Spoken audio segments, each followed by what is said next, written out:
ਸਨਮਾਨਯੋਗ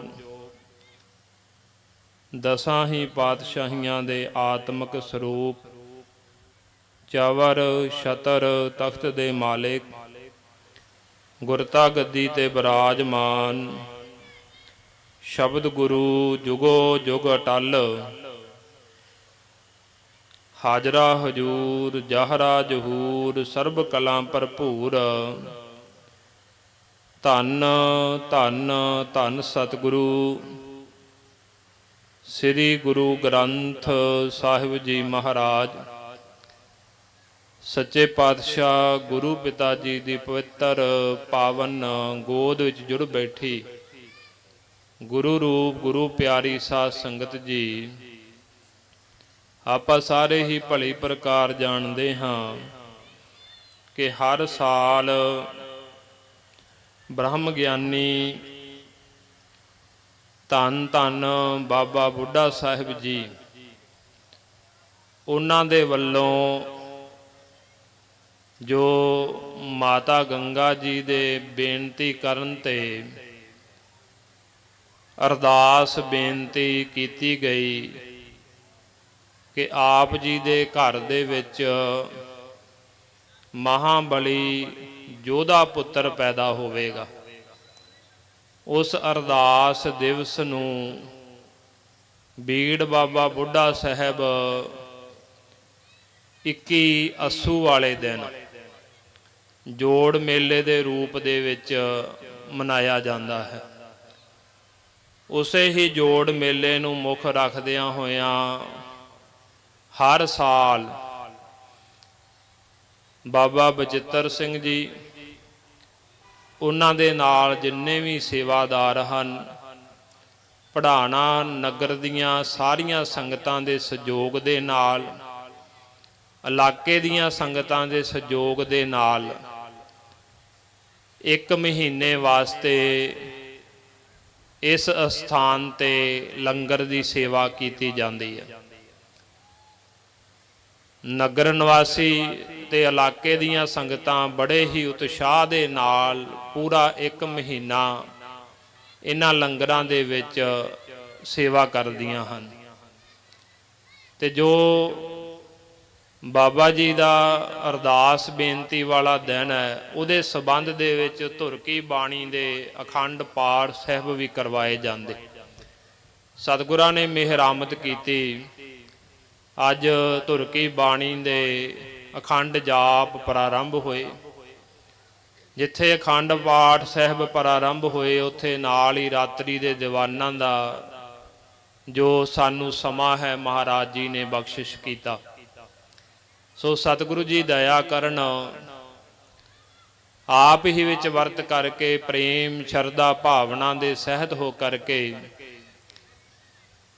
ਧੰਨ ਧੰਨ ਬ੍ਰਹਮ ਗਿਆਨੀ ਬਾਬਾ ਬੁੱਢਾ ਸਾਹਿਬ ਜੀ, ਉਹਨਾਂ ਦੇ ਜੀਵਨ ਦੇ ਵਿੱਚੋਂ ਗੁਰਬਾਣੀ ਦੇ ਵਿੱਚੋਂ ਆਪਾਂ ਕੁਝ ਵਿਚਾਰ ਸਾਰੇ ਸੰਗਤਾਂ ਦੇ ਨਾਲ ਸਾਂਝੇ ਕਰਨੇ ਨੇ। ਸਤਿਗੁਰੂ ਜੀ ਦਇਆ ਕਰਨ, ਪ੍ਰੇਮ ਸ਼ਰਧਾ ਭਾਵਨਾ ਦੇ ਸਹਿਤ ਹੋ ਕਰਕੇ ਵਿਚਾਰ ਕਹਿਣ ਸੁਣਨ ਸਮਝਣ ਅਤੇ ਮੰਨਣ ਦੇ ਬਲ ਬਖਸ਼ਿਸ਼ ਕਰਨ। ਵਿਚਾਰਾਂ ਪ੍ਰਾਰੰਭ ਕਰਨ ਤੋਂ ਪਹਿਲਾਂ ਕਲਗੀਧਰ ਪਿਤਾ ਸ੍ਰੀ ਗੁਰੂ ਗੋਬਿੰਦ ਸਿੰਘ ਜੀ ਮਹਾਰਾਜ ਸੱਚੇ ਪਾਤਸ਼ਾਹ ਜੀ ਦੇ ਵੱਲੋਂ ਜੋ ਅੰਮ੍ਰਿਤਮਈ ਦਾਤ ਸਾਨੂੰ ਬਖਸ਼ਿਸ਼ ਕੀਤੀ ਗਈ, ਉਹ ਦੁਹਰਾਈਏ। ਸਾਰੇ ਬੁਲਾਓ ਫਤਿਹ। ਵਾਹਿਗੁਰੂ ਜੀ ਕਾ ਖਾਲਸਾ, ਵਾਹਿਗੁਰੂ ਜੀ ਕੀ ਫਤਿਹ। ਧੰਨ ਧੰਨ ਬ੍ਰਹਮ ਗਿਆਨੀ ਬਾਬਾ ਬੁੱਢਾ ਸਾਹਿਬ ਜੀ, ਉਹਨਾਂ ਦਾ ਸਿੱਖ ਕੌਮ ਦੇ ਅੰਦਰ ਬਹੁਤ ਹੀ ਸਤਿਕਾਰ ਹੈ। ਬਹੁਤ ਹੀ ਉੱਚੀ ਅਵਸਥਾ ਦੇ ਮਾਲਕ ਗੁਰੂ ਨਾਨਕ ਸਾਹਿਬ ਜੀ ਮਹਾਰਾਜ ਸੱਚੇ ਪਾਤਸ਼ਾਹ ਜੀ ਤੋਂ ਲੈ ਕਰਕੇ ਗੁਰੂ ਹਰਗੋਬਿੰਦ ਸਾਹਿਬ ਜੀ ਮਹਾਰਾਜ ਸੱਚੇ ਪਾਤਸ਼ਾਹ ਮੀਰੀ ਪੀਰੀ ਦੇ ਮਾਲਕ ਸਤਿਗੁਰਾਂ ਤੱਕ ਉਹਨਾਂ ਨੇ ਬੜੀਆਂ ਬਖਸ਼ਿਸ਼ਾਂ ਮਹਾਰਾਜ ਜੀ ਦੀਆਂ ਲਈਆਂ। 125 ਸਾਲ ਉਮਰ ਭੋਗੀ ਬਾਬਾ ਜੀ ਨੇ, ਤੇ ਜਿਹਦੇ ਵਿੱਚੋਂ 113 ਸਾਲ ਗੁਰੂ ਘਰ ਦੀ ਸੇਵਾ ਕੀਤੀ। ਤੇ ਬੜੀਆਂ ਬਖਸ਼ਿਸ਼ਾਂ ਇਹੋ ਜਿਹੇ ਗੁਰਸਿੱਖ ਨੇ, ਕਿਉਂਕਿ ਕਈ ਵਾਰ ਸਾਡੇ ਮਨ ਵਿੱਚ ਸਵਾਲ ਪੈਦਾ ਹੁੰਦਾ ਹੈ ਕਿ ਗੁਰੂ ਅਰਜਨ ਦੇਵ ਜੀ ਮਹਾਰਾਜ ਸੱਚੇ ਪਾਤਸ਼ਾਹ ਜੀ ਆਪ ਸਮਰੱਥ ਨੇ। ਉਹ ਗੁਰੂ ਅਰਜਨ ਦੇਵ ਜੀ ਮਹਾਰਾਜ ਸੱਚੇ ਪਾਤਸ਼ਾਹ ਜਿਨ੍ਹਾਂ ਦੇ ਚਰਨਾਂ ਵਿੱਚ ਆਪਾਂ ਅਰਦਾਸਾਂ ਬੇਨਤੀਆਂ ਕਰਦੇ ਹਾਂ, ਆਪਣੇ ਦੁੱਖ ਵਾਸਤੇ, ਸੁੱਖ ਵਾਸਤੇ, ਦੁੱਧ ਵਾਸਤੇ, ਪੁੱਤ ਵਾਸਤੇ, ਕਾਰੋਬਾਰ ਵਾਸਤੇ ਮਹਾਰਾਜ ਦੇ ਚਰਨਾਂ ਦਾ ਓਟ ਆਸਰਾ ਲੈਂਦੇ ਹਾਂ। ਤੇ ਗੁਰੂ ਮਹਾਰਾਜ ਜੀ ਸਾਡੇ ਕਾਰਜ ਸਵਾਰਦੇ ਵੀ ਨੇ, ਜਿਨ੍ਹਾਂ ਦੀ ਸ਼ਰਧਾ ਭਾਵਨਾ। ਤੇ ਸਾਡੇ ਮਨ ਵਿੱਚ ਕਈ ਵਾਰ ਗੱਲ ਸਹਿਜੇ ਹੀ ਆ ਸਕਦੀ ਹੈ ਕਿ ਗੁਰੂ ਅਰਜਨ ਦੇਵ ਜੀ ਮਹਾਰਾਜ ਸਮਰੱਥ ਨੇ, ਆਪ ਸਭ ਕੁਝ ਕਰਨ ਕਾਰਨ ਹਾਰ ਨੇ। ਕੀ ਕਾਰਨ ਹੈ ਕਿ ਮਾਤਾ ਗੰਗਾ ਜੀ ਨੂੰ, ਜੋ ਗੁਰੂ ਅਰਜਨ ਦੇਵ ਜੀ ਮਹਾਰਾਜ ਸੱਚੇ ਪਾਤਸ਼ਾਹ ਜੀ ਦੇ ਮਹਿਲ ਨੇ, ਉਹਨਾਂ ਨੂੰ ਬਾਬਾ ਬੁੱਢਾ ਸਾਹਿਬ ਜੀ ਦੇ ਕੋਲ ਭੇਜਿਆ ਕਿ ਜਾਓ ਉਹਨਾਂ ਦੇ ਕੋਲੋਂ ਜਾ ਕੇ ਅਰਦਾਸ ਬੇਨਤੀ ਕਰਵਾਓ, ਉਹਨਾਂ ਦੀ ਸੇਵਾ ਕਰੋ। ਜੇ ਬਾਬਾ ਜੀ ਖੁਸ਼ ਹੋ ਗਏ, ਉਹਨਾਂ ਨੇ ਅਰਦਾਸ ਕਰ ਦਿੱਤੀ, ਉਹਨਾਂ ਦੀ ਅਰਦਾਸ ਕੀਤੀ ਹੋਈ ਬਿਰਥੀ ਨਹੀਂ ਜਾਂਦੀ, ਖਾਲੀ ਨਹੀਂ ਜਾਂਦੀ। ਗੁਰਬਾਣੀ ਦੇ ਵਿੱਚ ਬਚਨ ਆਉਂਦਾ ਹੈ, ਮਹਾਰਾਜ ਜੀ ਕਹਿੰਦੇ ਨੇ ਕਿ ਸਤਿਗੁਰੂ ਜੋ ਹੈ ਨਾ, ਜਾਂ ਪ੍ਰਮਾਤਮਾ ਜੋ ਹੈ, ਆਪਣੇ ਭਗਤਾਂ ਨੂੰ ਵਡਿਆਈ ਦਿੰਦਾ, ਉਹਨੂੰ ਵਡਿਆਈ ਪਾਉਂਦੀ ਹੈ। ਪਰ ਉਹ ਵਡਿਆਈ ਕਿਹਦੀ ਪਾਉਂਦੀ ਹੈ? ਭਗਤਾਂ ਦੀ। ਹਰ ਕੀ ਵਡਿਆਈ ਭਾਵ ਦੀ ਜਨ ਕਾ ਜੈਕਾਰ ਕਰਾਈ। ਵੀ ਆਪਣੇ ਜਨਾਂ ਦਾ, ਆਪਣੇ ਭਗਤਾਂ ਦਾ ਸਤਿਕਾਰ ਕਰਾਉਣ ਵਾਸਤੇ ਮਹਾਰਾਜ ਜੀ ਇਸ ਤਰ੍ਹਾਂ ਦੇ ਕੌਤਕ ਰਚਦੇ ਨੇ। ਮਹਾਰਾਜ ਜੀ ਆਪ ਸਮਰੱਥ ਨੇ, ਸਭ ਕੁਝ ਕਰ ਸਕਦੇ ਨੇ, ਪਰ ਸਾਨੂੰ ਇਸ ਗੱਲ ਨੂੰ ਸਮਝਣ ਵਾਸਤੇ ਕਿ ਬਾਬਾ ਬੁੱਢਾ ਸਾਹਿਬ ਜੀ ਨੂੰ ਕਿਉਂ ਕਿਹਾ ਗਿਆ। ਹੋਰ ਵੀ ਤਾਂ ਬੜੇ ਸਿੱਖ ਸੀ, ਪਰ ਬਾਬਾ ਬੁੱਢਾ ਸਾਹਿਬ ਜੀ ਬਾਰੇ ਕਿਉਂ ਬਚਨ ਕੀਤੇ ਕਿ ਤੁਸੀਂ ਬੀੜ ਵਿੱਚ ਰਹਿੰਦੇ ਨੇ, ਉੱਥੇ ਜਾ ਕੇ ਉਹਨਾਂ ਨੂੰ ਪ੍ਰਸ਼ਾਦਾ ਪਾਣੀ ਛਕਾਓ, ਉਹਨਾਂ ਅੱਗੇ ਬੇਨਤੀ ਕਰੋ। ਜੇ ਉਹਨਾਂ ਨੇ ਬਚਨ ਕਰ ਦਿੱਤਾ ਤੇ ਤੁਹਾਡੇ ਘਰ ਦੇ ਵਿੱਚ ਪੁੱਤਰ ਜ਼ਰੂਰ ਪੈਦਾ ਹੋਵੇਗਾ। ਇਸ ਗੱਲ ਨੂੰ ਸਮਝਣ ਵਾਸਤੇ ਸਾਨੂੰ ਬਾਬਾ ਬੁੱਢਾ ਸਾਹਿਬ ਜੀ ਦਾ ਸਾਰਾ ਜੀਵਨ ਜਿਹੜਾ ਹੈ ਨਾ, ਉਹ ਪੜ੍ਹਨਾ ਪਵੇਗਾ ਜਾਂ ਸਾਨੂੰ ਸੁਣਨਾ ਪਵੇਗਾ। ਫਿਰ ਸਾਨੂੰ ਸਾਰੀ ਗੱਲ ਸਮਝ ਆਵੇਗੀ ਕਿ ਗੁਰੂ ਅਰਜਨ ਦੇਵ ਜੀ ਮਹਾਰਾਜ ਸੱਚੇ ਪਾਤਸ਼ਾਹ ਜੀ ਨੇ ਬਾਬਾ ਬੁੱਢਾ ਸਾਹਿਬ ਜੀ ਦੇ ਕੋਲ ਹੀ ਕਿਉਂ ਭੇਜਿਆ। ਸੋ ਆਪਣੇ ਕੋਲ ਜਿੰਨਾ ਕੁ ਸਮਾਂ ਹੈ, ਅੱਜ ਦਾ ਵੀ ਹੈ, ਕੱਲ ਨੂੰ ਰਾਤ ਦਾ ਵੀ ਦੀਵਾਨ ਹੈ, ਤੇ ਪਰਸੋਂ ਅਖੰਡ ਪਾਠ ਸਾਹਿਬ ਜੀ ਦੀ ਸਮਾਪਤੀ ਹੋਵੇਗੀ। ਉਸ ਤੋਂ ਬਾਅਦ ਵੀ ਕਥਾ ਵਿਚਾਰ ਦਾ ਸਮਾਂ ਹੈ।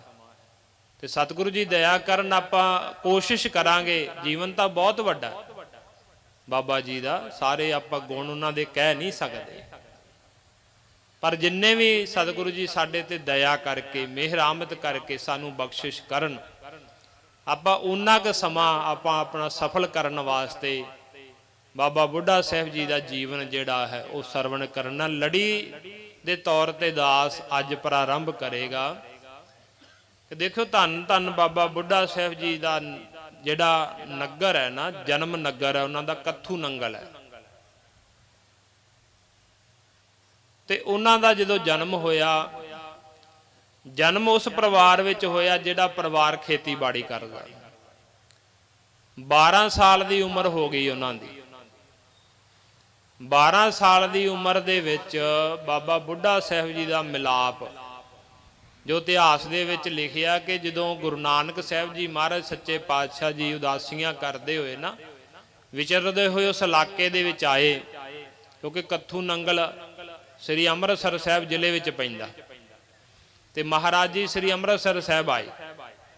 ਚਲੋ ਉਦੋਂ ਨਗਰਾਂ ਦੇ ਨਾਂ ਕੁਝ ਹੋਰ ਹੋਣਗੇ, ਕਿਉਂਕਿ ਉਹ ਕਈ ਨਗਰਾਂ ਦੀ ਜ਼ਮੀਨ ਜਿਹੜੀ ਹੈ, ਉਸ ਜ਼ਮੀਨ ਦੇ ਉੱਤੇ ਪਹਿਲਾਂ ਗੁਰੂ ਰਾਮਦਾਸ ਜੀ ਮਹਾਰਾਜ ਨੇ ਰਾਮਦਾਸਪੁਰ ਵਸਾਇਆ, ਤੇ ਉਸੇ ਹੀ ਰਾਮਦਾਸਪੁਰ ਦਾ ਨਾਮ ਬਦਲ ਕੇ ਸ੍ਰੀ ਅੰਮ੍ਰਿਤਸਰ ਸਾਹਿਬ ਹੋ ਗਿਆ। ਪਰ ਆਏ ਉਸ ਧਰਤੀ ਤੇ ਗੁਰੂ ਨਾਨਕ ਸਾਹਿਬ ਜੀ ਮਹਾਰਾਜ ਵੀ ਹੈ। ਤਾਂ ਹੀ ਸਾਡੇ ਇਤਿਹਾਸ ਵਿੱਚ ਜ਼ਿਕਰ ਆਉਂਦਾ ਹੈ ਕਿ ਉਹ ਇਹੋ ਜਿਹੀ ਪਵਿੱਤਰ ਪਾਵਨ ਧਰਤੀ ਹੈ ਸ੍ਰੀ ਅੰਮ੍ਰਿਤਸਰ ਸਾਹਿਬ ਦੀ, ਜਿਸ ਧਰਤੀ ਦੇ ਉੱਤੇ 9 ਪਾਤਸ਼ਾਹੀਆਂ ਦੇ ਚਰਨ ਪਏ ਹੋਏ ਆ। ਵੀ ਬਹੁਤ ਪਵਿੱਤਰ ਪਾਵਨ ਧਰਤੀ ਆ ਉਹ। ਤੇ ਇਸ ਕਰਕੇ ਗੁਰੂ ਨਾਨਕ ਸਾਹਿਬ ਜੀ ਮਹਾਰਾਜ ਜਦੋਂ ਉਦਾਸੀਆਂ ਤੇ ਭਾਈ ਮਰਦਾਨਾ ਜੀ, ਭਾਈ ਬਾਲਾ ਜੀ ਦੇ ਨਾਲ ਆਏ ਤੇ ਉੱਥੇ ਸਤਸੰਗ ਹੋ ਰਿਹਾ ਸੀ। ਮਹਾਰਾਜ ਜੀ ਬਚਨ ਬਿਲਾਸ ਕਰ ਰਹੇ ਸੀ ਤੇ ਕਹਿੰਦੇ ਬਾਬਾ ਬੁੱਢਾ ਸਾਹਿਬ ਜੀ ਨਾ ਦੁੱਧ ਲੈ ਕੇ ਆਏ ਤੇ ਮਹਾਰਾਜ ਜੀ ਦੇ ਅੱਗੇ ਰੱਖਿਆ। ਜਦੋਂ ਮਹਾਰਾਜ ਜੀ ਦੇ ਅੱਗੇ ਰੱਖਿਆ ਤਾਂ ਮਹਾਰਾਜ ਜੀ ਦੇ ਅੱਗੇ ਰੱਖ ਕੇ ਬਾਬਾ ਬੁੱਢਾ ਸਾਹਿਬ ਜੀ ਕਹਿੰਦੇ ਆ ਕਿ ਮਹਾਂਪੁਰਸ਼ੋ, ਤੁਹਾਡੀ ਸੇਵਾ ਵਿੱਚ ਹਾਜ਼ਰ ਹੋਇਆ ਤੇ ਮੇਰਾ ਜਨਮ ਮਰਨ ਕੱਟ ਦਿਓ। ਹੁਣ ਦੇਖੋ 12 ਸਾਲ ਦੀ ਉਮਰ ਹੈ, 12 ਸਾਲ ਵਿੱਚ ਆਪਾਂ ਬੱਚਾ ਹੀ ਗਿਣਦੇ ਆ ਨਾ। ਮਾਤਾ ਪਿਤਾ ਵੀ ਕਹਿ ਦਿੰਦੇ ਆ ਜਦੋਂ 10-12 ਸਾਲ ਦੀ ਉਮਰ ਹੋਵੇ ਵੀ ਹਜੇ ਤਾਂ ਬੱਚਾ ਹੈ, ਵੀ ਗਲਤੀ ਕਰ ਲਵੇ ਕੋਈ ਤਾਂ ਮਾਂ ਪਿਓ ਵੀ ਕਹਿ ਦਿੰਦਾ ਕੋਈ ਗੱਲ ਨਹੀਂ, ਹਜੇ ਬੱਚਾ ਵੱਡਾ ਹੋਵੇਗਾ, ਸਿਆਣਾ ਹੋਵੇਗਾ, ਸਮਝ ਜਾਵੇਗਾ। 12 ਸਾਲ ਦੀ ਉਮਰ ਦੇ ਵਿੱਚ ਮੌਤ ਦਾ ਗਿਆਨ ਨਹੀਂ ਹੁੰਦਾ ਬੱਚੇ ਨੂੰ। ਮਾਂ ਪਿਓ ਵੀ ਕੀ ਕਰਦੇ, ਜਦੋਂ ਘਰ ਵਿੱਚ ਸਾਡੇ ਜਾਂ ਕਿਤੇ ਕੋਈ ਪੁਰਾਣੀ ਚੜ੍ਹਾਈ ਕਰ ਜਾਂਦਾ ਨਾ ਤਾਂ ਬੱਚਿਆਂ ਨੂੰ ਨੇੜੇ ਨਹੀਂ ਜਾਣ ਦਿੰਦੇ। ਮੌਤ ਸ਼ਬਦ ਉਹਨਾਂ ਨੂੰ ਕਹਿਣ ਨਹੀਂ ਦਿੰਦੇ ਵੀ ਇੰਨਾ ਡਰ ਹੈ ਸਾਡੇ ਅੰਦਰ ਮੌਤ ਦਾ। ਪਰ ਬਾਬਾ ਬੁੱਢਾ ਸਾਹਿਬ ਜੀ ਉਹ ਗੁਰੂ ਨਾਨਕ ਸਾਹਿਬ ਜੀ ਮਹਾਰਾਜ ਜੀ ਦੇ ਅੱਗੇ ਦੁੱਧ ਰੱਖ ਕੇ ਕਹਿੰਦੇ ਕਿ ਮਹਾਂਪੁਰਸ਼ੋ, ਆਪ ਜੀ ਦੀ ਸੇਵਾ ਵਿੱਚ ਮੈਂ ਹਾਜ਼ਰ ਹੋਇਆ ਤੇ ਮੇਰਾ ਜਨਮ ਮਰਨ ਕੱਟ ਦਿਓ। ਤੇ ਗੁਰੂ ਨਾਨਕ ਸਾਹਿਬ ਜੀ ਕਹਿੰਦੇ ਆ ਕਿ ਉਮਰ ਤੇਰੀ ਬੱਚਿਆਂ ਵਾਲੀ ਹੈ, ਗੱਲਾਂ ਤੂੰ ਬੁੱਢਿਆਂ ਵਾਲੀਆਂ ਕਰਦਾ। ਹੁਣ ਇੱਥੇ ਗੱਲ ਸਮਝਣ ਵਾਲੀ ਹੈ ਵੀ ਉਮਰ ਤੇਰੀ ਬੱਚਿਆਂ ਵਾਲੀ ਹੈ, ਗੱਲਾਂ ਤੂੰ ਬੁੱਢਿਆਂ ਵਾਲੀਆਂ ਕਰਦਾ। ਬੁੱਢਿਆਂ ਵਾਲੀਆਂ ਦਾ ਭਾਵ ਕਿ ਤੂੰ ਗੱਲਾਂ ਜਿਹੜੀਆਂ ਉਹ ਸਿਆਣਿਆਂ ਵਾਲੀਆਂ ਕਰਦਾ। ਵੀ ਉਮਰ ਤੇਰੀ ਬੱਚਿਆਂ ਵਾਲੀ ਹੈ, ਵੀ ਛੋਟੀ ਉਮਰ ਦੇ ਵਿੱਚ ਤਾਂ ਇਹ ਗਿਆਨ ਕਿਸੇ ਨੂੰ ਆਉਂਦਾ ਹੀ ਨਹੀਂ ਕਿ ਅਸੀਂ ਆਪਣਾ ਜਨਮ ਮਰਨ ਘਟਾਉਣਾ। ਵੀ ਸੰਸਾਰ ਵਿੱਚ ਆਏ ਆ ਅਸੀਂ ਇੱਥੇ ਤੇ ਅਸੀਂ ਆਪਣੇ ਜੀਵਨ ਨੂੰ ਸਫਲ ਕਰਕੇ ਜਾਣਾ। ਇਹੋ ਜਿਹੇ ਕਰਮ ਕਰੀਏ, ਗੁਰੂ ਦੀ ਸੰਗਤ ਵਿੱਚ ਰਹਿ ਕਰਕੇ, ਗੁਰੂ ਦੀ ਪ੍ਰਾਪਤੀ ਕਰਕੇ, ਨਾਮ ਜਪ ਕੇ, ਬੰਦਗੀ ਕਰਕੇ ਕਿ ਮੁੜ ਕੇ ਇਸ ਸੰਸਾਰ ਵਿੱਚ ਆਈਏ ਨਾ, ਸਾਡਾ ਜਨਮ ਮਰਨ ਕੱਟਿਆ ਜਾਵੇ। ਕਿਉਂਕਿ ਗੁਰਬਾਣੀ ਦੇ ਵਿੱਚ ਨਾ ਭਗਤ ਕਬੀਰ ਸਾਹਿਬ ਜੀ ਦਾ ਬਚਨ ਹੈ। ਭਗਤ ਕਬੀਰ ਸਾਹਿਬ ਜੀ ਕਹਿੰਦੇ ਜੇ ਪ੍ਰਮਾਤਮਾ, ਜੇ ਤੂੰ ਦੁੱਖ ਕੱਟਣਾ ਨਾ ਮੇਰਾ, ਗੁਰਬਾਣੀ ਨੇ ਸਭ ਤੋਂ ਵੱਡਾ ਦੁੱਖ ਜਨਮ ਤੇ ਮਰਨ ਨੂੰ ਗਿਣਿਆ। ਗੁਰਬਾਣੀ ਦੇ ਵਿੱਚ ਸਭ ਤੋਂ ਵੱਡਾ ਦੁੱਖ ਜਨਮ ਤੇ ਮਰਨ ਦਾ। ਹੋਰ ਕਿਸੇ, ਬਾਕੀ ਸਾਰੇ ਦੁੱਖ ਛੋਟੇ ਨੇ। ਸਰੀਰ ਤੇ ਕੋਈ ਬਿਮਾਰੀ ਆ ਜਾਣੀ, ਸਰੀਰਕ ਰੋਗ ਲੱਗ ਜਾਂਦੇ ਆ, ਪਰ ਸਭ ਤੋਂ ਵੱਡਾ ਰੋਗ ਜਿਹੜਾ ਲਿਖਿਆ, ਦੁੱਖ ਲਿਖਿਆ ਨਾ, ਉਹ ਜਨਮ ਤੇ ਮਰਨ ਨੂੰ ਲਿਖਿਆ। ਤੇ ਭਗਤ ਕਬੀਰ ਸਾਹਿਬ ਕਹਿੰਦੇ ਇੱਕ ਦੁੱਖ ਰਾਮ ਰਾਏ ਕਾਟਹੁ ਮੇਰਾ, ਅਗਨ ਦਹੈ ਅਰ ਗਰਭ ਬਸੇਰਾ। ਵੀ ਇੱਕ ਦੁੱਖ, ਹੈ ਰਾਮ ਰਾਏ, ਹੈ ਵਾਹਿਗੁਰੂ ਜੀ, ਹੈ ਮੇਰੇ ਪ੍ਰਮਾਤਮਾ ਜੀ, ਮੇਰਾ ਇੱਕ ਦੁੱਖ ਕੱਟ ਦਿਓ। ਕਿਹੜਾ ਦੁੱਖ ਕੱਟ ਦਿਓ? ਅਗਨ ਦਹੈ ਅਰ ਗਰਭ ਬਸੇਰਾ। ਵੀ ਜਿਹੜਾ ਜਨਮ ਲੈ ਕੇ ਸੰਸਾਰ ਵਿੱਚ ਮੈਂ ਉਮਰ ਭੋਗਦਾ, ਉਮਰ ਭੋਗ ਕੇ ਜਦੋਂ ਸੰਸਾਰ ਵਿੱਚੋਂ ਸਰੀਰ ਨੂੰ ਛੱਡ ਕੇ ਜਾਣਾ, ਸਰੀਰ ਨੂੰ ਅੱਗ ਵਿੱਚ ਸਾੜਿਆ ਜਾਂਦਾ ਤੇ ਇਹ ਮੇਰਾ ਦੁੱਖ ਕੱਟ ਦਿਓ। ਇੱਕ ਗਰਭ ਬਸੇਰਾ, ਇੱਕ ਜਿਹੜਾ ਮੁੜ ਕੇ ਫਿਰ ਵਾਰ-ਵਾਰ ਮਾਤਾ ਦੇ ਗਰਭ ਵਿੱਚ ਆਉਣਾ, ਜਿੱਥੇ 9-10 ਮਹੀਨੇ ਪੁੱਠੇ ਲਟਕਣੇ ਪੈਂਦਾ, ਵੀ ਇੰਨਾ ਉੱਥੇ ਦੁੱਖ ਦਾ ਹੀ ਸਮਾਂ ਹੁੰਦਾ ਵੀ ਉਹ ਮੇਰਾ ਕੱਟ ਦਿਓ। ਜਨਮ ਤੇ ਮਰਨ ਮੇਰਾ ਕੱਟ ਦਿਓ, ਇਹ ਮੇਰਾ ਦੁੱਖ ਕੱਟ ਦਿਓ। ਇਹ ਕਿਸੇ ਵਿਰਲੇ ਨੂੰ ਸਮਝ ਆਉਂਦੀ। ਕਿਉਂਕਿ ਦੇਖੋ ਬਾਣੀ ਕਹਿੰਦੀ ਹੈ, ਮਹਾਰਾਜ ਜੀ ਬਾਣੀ ਅੰਦਰ ਕਹਿੰਦੇ 12 ਬਰਸ ਬਾਲਪਨ ਬੀਤੇ, 20 ਬਰਸ ਕਛ ਤਪ ਨਾ ਕੀਓ, 30 ਬਰਸ ਕਿਸ ਦੇਵ ਨਾ ਪੂਜਾ, ਫਿਰ ਪਛਤਾਨਾ ਬਿਰਧ ਭਇਓ। ਵੀ 12 ਸਾਲ ਦੀ ਉਮਰ ਤਾਂ ਬਚਪਨ ਵਿੱਚ ਲੰਘ ਗਈ। ਹਰ ਕੋਈ ਕਹਿ ਦਿੰਦਾ ਇਹ ਬੱਚਾ ਹੈ, ਬੱਚਾ ਹੈ, ਬੱਚਾ ਹੈ। ਪਰ ਅੱਗੇ ਜਿਹੜੇ 20 ਸਾਲ, 20 ਬਰਸ ਕਛ ਤਪ ਨਾ ਕੀਓ, 20 ਸਾਲ ਹੋਰ ਕੋਈ ਤਪ ਭਜਨ ਨਹੀਂ ਕੀਤਾ। ਕਿਉਂਕਿ ਦੇਖੋ ਜਵਾਨੀ ਵਿੱਚ ਹੀ ਤਪ ਹੋ ਸਕਦਾ। ਭਰਤਰੀ ਜੀ ਲਿਖਦੇ ਆ, ਕਹਿੰਦੇ ਵੀ ਤਰਨ ਹੁੰਦਾ ਜਵਾਨੀ ਦੀ ਅਵਸਥਾ, ਤਰਨ ਕਹਿੰਦੇ ਜਵਾਨ ਨੂੰ। ਭਰਤ ਜੀ ਕਹਿੰਦੇ ਜਵਾਨੀ ਵਿੱਚ ਤਪ ਹੋ ਸਕਦਾ, ਜਵਾਨੀ ਵਿੱਚ ਬੰਦਗੀ ਹੋ ਸਕਦੀ ਹੈ। ਕਿਉਂਕਿ ਹੁਣ ਦੇਖੋ ਜਵਾਨੀ ਵਿੱਚ ਜੋਸ਼ ਹੁੰਦਾ, ਉਹ ਅੰਮ੍ਰਿਤ ਵੇਲੇ ਉੱਠ ਸਕਦਾ, ਇਸ਼ਨਾਨ ਕਰ ਸਕਦਾ, ਗੁਰੂ ਘਰ ਚੱਲ ਕੇ ਆ ਸਕਦਾ। ਜਦੋਂ ਬੰਦਾ ਬਜ਼ੁਰਗ ਹੋ ਜਾਂਦਾ, ਬਜ਼ੁਰਗਾਂ ਦੇ ਤਾਂ ਗੋਡੇ ਦੁਖਣ ਲੱਗ ਪੈਂਦੇ, ਚੌਂਕੜਾ ਮਾਰ ਕੇ ਬੈਠਾ ਨਹੀਂ ਜਾਂਦਾ। ਅੱਖਾਂ ਵਿੱਚੋਂ ਪਾਣੀ ਵੇਖਣ ਵਗਣ ਲੱਗ ਪੈਂਦਾ। ਜਿਵੇਂ ਬਾਣੀ ਵਿੱਚ ਬਚਨ ਆਇਆ ਨਾ, ਨੈਣੋ ਨੀਰ ਬਹਿ ਤਨ ਖੀਨਾ, ਕੇਸ ਭਏ ਦੁਧਵਾਨੀ, ਰੂਦਾ ਕੰਠ ਸ਼ਬਦ ਨਹੀਂ ਉਚਰੈ, ਅਬ ਕਿਆ ਕਰਹਿ ਪਰਾਨੀ। ਵੀ ਅੱਖਾਂ ਵਿੱਚੋਂ ਨੀਰ ਵਗਣ ਲੱਗ ਪਿਆ। ਬਜ਼ੁਰਗਾਂ ਨੂੰ ਕਈ ਵਾਰ ਵੇਖੀਦਾ ਨਾ, ਜਦੋਂ ਬਜ਼ੁਰਗ ਕਈ ਮਿਲਦੇ ਉਹ ਕਹਿੰਦੇ ਬਾਬਾ ਜੀ ਹੁਣ ਸਾਡੇ ਕੋਲੋਂ ਗੁਟਕਾ ਸਾਹਿਬ ਤੋਂ ਬਾਣੀ ਨਹੀਂ ਪੜ੍ਹੀ ਜਾਂਦੀ, ਵੀ ਹੁਣ ਨਿਗਾਹ ਨਹੀਂ ਟਿਕਦੀ। ਜੇ ਅੱਖਰਾਂ ਤੇ ਨਿਗਾਹ ਟਿਕਾਉਂਦੇ ਆ ਤੇ ਅੱਖਾਂ 'ਚੋਂ ਪਾਣੀ ਵਗਣ ਲੱਗ ਪੈਂਦਾ। ਫਿਰ ਜ਼ਿਆਦਾ ਸਮਾਂ ਚੌਂਕੜਾ ਮਾਰ ਕੇ ਵੀ ਨਹੀਂ ਬੈਠਾ ਜਾਂਦਾ। ਅੰਮ੍ਰਿਤ ਵੇਲੇ ਉੱਠ ਕੇ ਇਸ਼ਨਾਨ ਵੀ ਨਹੀਂ ਕੀਤਾ ਜਾਂਦਾ, ਕਿਉਂਕਿ ਸਰੀਰ ਬਜ਼ੁਰਗ ਹੋ ਗਿਆ, ਤਨ ਵਿੱਚ ਬਲ ਨਹੀਂ ਰਹਿੰਦਾ। ਉਹ ਤਾਂ ਭਰਤਰੀ ਜੀ ਕਹਿੰਦੇ ਕਿ ਜਵਾਨੀ ਦੀ ਅਵਸਥਾ ਵਿੱਚ ਮਨੁੱਖ ਪ੍ਰਮਾਤਮਾ ਦੀ ਬੰਦਗੀ ਕਰ ਸਕਦਾ। ਜੇ ਬੰਦਗੀ ਕਰਨੀ, ਪ੍ਰਮਾਤਮਾ ਨੂੰ ਮਿਲਣਾ ਤਾਂ ਜਵਾਨੀ ਦੀ ਅਵਸਥਾ ਵਿੱਚ ਪ੍ਰਮਾਤਮਾ ਨੂੰ ਮਿਲਿਆ ਜਾ ਸਕਦਾ। ਉਦੋਂ ਸਰੀਰਕ ਬਲ ਹੁੰਦਾ ਬੰਦੇ ਦੇ ਕੋਲੇ। ਤਾਂ ਬਾਣੀ ਵਿੱਚ ਬਚਨ ਆਇਆ, 12 ਬਰਸ ਬਾਲਪਨ ਬੀਤੇ, 20 ਬਰਸ ਕਸ ਤਪ ਨਾ ਕੀਓ। 20 ਸਾਲ ਹੋਰ ਸੀ ਇਹਦੇ ਕੋਲੇ ਤਪ ਕਰਨ ਦੇ, ਪਰ ਉਹ ਤਪ ਨਹੀਂ ਕੀਤਾ। ਹੁਣ ਵੇਖੋ 12 ਤੇ 20 32 ਸਾਲ ਹੋ ਗਏ। 32 ਸਾਲ ਦਾ ਹੋ ਗਿਆ ਨਾ ਮਨੁੱਖ। ਫਿਰ 30 ਬਰਸ ਕਸ ਦੇਵ ਨਾ ਪੂਜਾ, ਵੀ 30 ਸਾਲ ਹੋਰ ਨਾ ਕਿਸੇ ਪੂਜਣ ਯੋਗ ਦੇਵੀ ਦੇਵਤੇ ਦੀ ਆਪਣੇ ਧਰਮ ਦੇ ਅਨੁਸਾਰ ਜਾਂ ਆਪਣੇ ਧਰਮ ਦੇ ਅਨੁਸਾਰ ਗੁਰੂ ਮਹਾਰਾਜ ਜੀ ਦੀ ਕਿਸੇ ਦੀ ਪੂਜਾ ਕੀਤੀ ਗਈ ਨਹੀਂ। 30 ਸਾਲ ਹੋਰ ਕੱਢ ਦਿੱਤੇ। ਫਿਰ ਕੀ ਹੋਇਆ? ਅਬ ਪਛਤਾਨਾ ਬਿਰਧ ਭਇਓ, ਫਿਰ ਪਛਤਾਉਂਦਾ ਬਿਰਧ ਹੋ ਗਿਆ, ਬੁੱਢਾ ਹੋ ਗਿਆ। 12 20 32 32 30 62 62 ਸਾਲ ਹੋ ਗਏ। ਤੇ ਗੁਰਬਾਣੀ ਕਹਿੰਦੀ ਹੈ 60 ਕੇ ਬੁਢੇਪਾ ਆਵੈ, ਵੀ 60 ਸਾਲਾਂ ਦਾ ਬੰਦਾ ਜਿਹੜਾ ਹੈ ਉਹ ਬੁੱਢਾ ਹੋ ਜਾਂਦਾ। ਸਰਕਾਰ ਵੀ ਵੇਖਦੇ ਨਾ, ਆਪਾਂ ਸਰਕਾਰੀ ਨੌਕਰੀ ਵਾਲਿਆਂ ਨੂੰ 58 ਸਾਲ ਦੀ ਉਮਰ 'ਚ ਰਿਟਾਇਰ ਕਰ ਦਿੰਦੇ, ਕਹਿੰਦੇ ਜਾ ਭਾਈ ਹੁਣ ਘਰ ਨੂੰ ਤੂੰ ਬੁੱਢਾ ਹੋ ਗਿਆ, ਹੁਣ ਤੇਰੇ ਕੋਲ ਕੋਈ ਕੰਮ ਨਹੀਂ ਹੋਣਾ।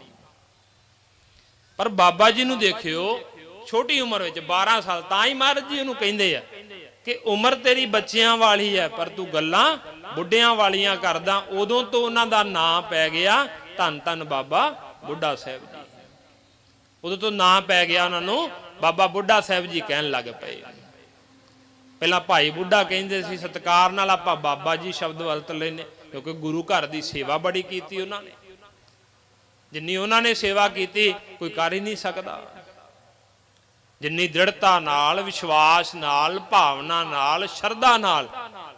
ਹੁਣ ਦੇਖੋ ਕਈ ਲੋਕ ਕਹਿੰਦੇ ਜੀ ਤੁਸੀਂ ਧੰਨ ਧੰਨ ਕਿਉਂ ਕਹਿੰਦੇ ਹੋ, ਬਾਬਾ ਜੀ ਨੂੰ ਧੰਨ ਧੰਨ ਕਿਉਂ ਕਹਿੰਦੇ ਹੋ? ਸਿੱਧਾ ਕਹਿ ਦਿਓ ਬਾਬਾ ਬੁੱਢਾ ਜੀ ਜਾਂ ਭਾਈ ਬੁੱਢਾ ਜੀ ਕਹਿ ਦਿਓ, ਕਿਉਂ ਧੰਨ ਧੰਨ ਕਹਿੰਦੇ ਹੋ? ਤਾਂ ਮਹਾਰਾਜ ਜੀ ਆਪ ਕਹਿੰਦੇ ਨੇ ਬਾਣੀ ਦੇ ਅੰਦਰ, ਮਹਾਰਾਜ ਕਹਿੰਦੇ ਧੰਨ ਧੰਨ ਧੰਨ ਜਨ ਆਇਆ, ਵੀ ਉਹ ਧੰਨਤਾ ਦੇ ਯੋਗ। ਇੱਕ ਵਾਰੀ ਸ਼ਬਦ ਨਹੀਂ ਮਹਾਰਾਜ ਨੇ ਧੰਨ ਵਰਤਿਆ, 3 ਵਾਰੀ ਮਹਾਰਾਜ ਜੀ ਨੇ ਸ਼ਬਦ ਵਰਤਿਆ, ਧੰਨ ਧੰਨ ਧੰਨ ਜਨ ਆਇਆ, ਜਿਸ ਪ੍ਰਸਾਦ ਸਭ ਜਗਤ ਤਰਾਇਆ, ਜਨ ਆਵਨ ਕਾ ਇਹ ਸੁਆਹੋ, ਜਨ ਕੈ ਸੰਗ ਚਿਤ ਆਵੈ ਨਾਓ, ਆਪ ਮੁਕਤ ਮੁਕਤ ਕਰੈ ਸੰਸਾਰ, ਨਾਨਕ ਤਿਸ ਜਨ ਕੋ ਸਦਾ ਨਮਸਕਾਰ। ਮਹਾਰਾਜ ਕਹਿੰਦੇ ਮੈਂ ਤਾਂ ਉਹਨੂੰ ਨਮਸਕਾਰ ਵੀ ਕਰੂੰਗਾ। ਗੁਰੂ ਅਰਜਨ ਦੇਵ ਜੀ ਮਹਾਰਾਜ ਕਹਿੰਦੇ ਮੈਂ ਤਾਂ ਇਹੋ ਜਿਹੇ ਮਨੁੱਖਾਂ ਨੂੰ ਜਿਹੜੇ ਧੰਨਤਾ ਦੇ ਯੋਗ ਨੇ, ਆਪ ਮੁਕਤ ਹੋ ਗਏ, ਹੋਰਨਾਂ ਨੂੰ ਪਰਮਾਤਮਾ ਦੀ ਬੰਦਗੀ ਵਿੱਚ ਲਾ ਕੇ ਮੁਕਤ ਕਰ ਦਿੱਤਾ, ਉਹਨਾਂ ਨੂੰ ਮੈਂ ਮੱਥਾ ਟੇਕਦਾ, ਉਹਨਾਂ ਨੂੰ ਨਮਸਕਾਰ ਕਰਦਾ। ਸੋ ਮਹਾਰਾਜ ਜੀ ਕਹਿੰਦੇ ਨੇ ਕਿ ਉਹ ਧੰਨਤਾ ਦੇ ਯੋਗ ਨੇ। ਫਿਰ ਮਹਾਰਾਜ ਜੀ ਇਹ ਵੀ ਬਚਨ ਕਰਦੇ ਨੇ, ਧੰਨ ਧੰਨ ਸੋ ਗੁਰ ਸਿੱਖ ਕਹੀਐ। ਮਹਾਰਾਜ ਜੀ ਬਾਣੀ ਅੰਦਰ ਬਚਨ ਕਰਦੇ, ਧੰਨ ਧੰਨ ਸੋ ਗੁਰ ਸਿੱਖ ਕਹੀਐ, ਜੋ ਸਤਿਗੁਰ ਚਰਣੀ ਜਾਏ ਪਿਆ। ਵੀ ਉਹ ਗੁਰਸਿੱਖ ਧੰਨ ਹੈ, ਧੰਨਤਾ ਦੇ ਯੋਗ ਹੈ, ਜਿਹੜਾ ਮਹਾਰਾਜ ਜੀ ਦੇ ਚਰਨਾਂ ਵਿੱਚ ਜਾ ਕੇ ਪੈ ਗਿਆ। ਤੇ ਬਾਬਾ ਬੁੱਢਾ ਸਾਹਿਬ ਜੀ, ਗੁਰੂ ਨਾਨਕ ਸਾਹਿਬ ਜੀ ਮਹਾਰਾਜ ਦੇ ਚਰਨਾਂ ਵਿੱਚ ਜਾ ਕੇ ਪੈ ਗਏ, ਜੁੜ ਗਏ ਚਰਨਾਂ ਨਾਲ। ਤੇ ਮਹਾਰਾਜ ਜੀ ਨੂੰ ਕਹਿੰਦੇ, ਮਹਾਰਾਜ ਜੀ ਮੇਰੇ ਅੰਦਰੋਂ ਮੌਤ ਦਾ ਡਰ ਕੱਢ ਦਿਓ, ਮੇਰਾ ਜਨਮ ਮਰਨ ਕੱਟ ਦਿਓ। ਤੇ ਗੁਰੂ ਨਾਨਕ ਸਾਹਿਬ ਜੀ ਕਹਿੰਦੇ ਤੈਨੂੰ ਸੋਝੀ ਕਿੱਥੋਂ ਆਈ? ਇਹ ਉਮਰ ਤੇਰੀ 12 ਸਾਲ ਦੀ ਹੈ, ਬੱਚਿਆਂ ਵਾਲੀ ਉਮਰ ਹੈ ਤੇਰੀ, ਤੈਨੂੰ ਇਹ ਸੋਝੀ ਕਿੱਥੋਂ ਆਈ? ਕਹਿਣ ਲੱਗਾ ਮਹਾਰਾਜ ਜੀ ਸਾਡੇ ਪਿੰਡ ਮੁਗਲ ਆਏ ਤੇ ਉਹਨਾਂ ਨੇ ਨਾ ਸਾਡੀਆਂ ਜਿਹੜੀਆਂ ਪੱਕੀਆਂ ਫਸਲਾਂ ਉਹ ਵੀ ਬਰਬਾਦ ਕਰ ਦਿੱਤੀਆਂ, ਆਪਣੇ ਘੋੜੇ ਵਿੱਚ ਦੀ ਲੰਘਾ ਕਰਕੇ।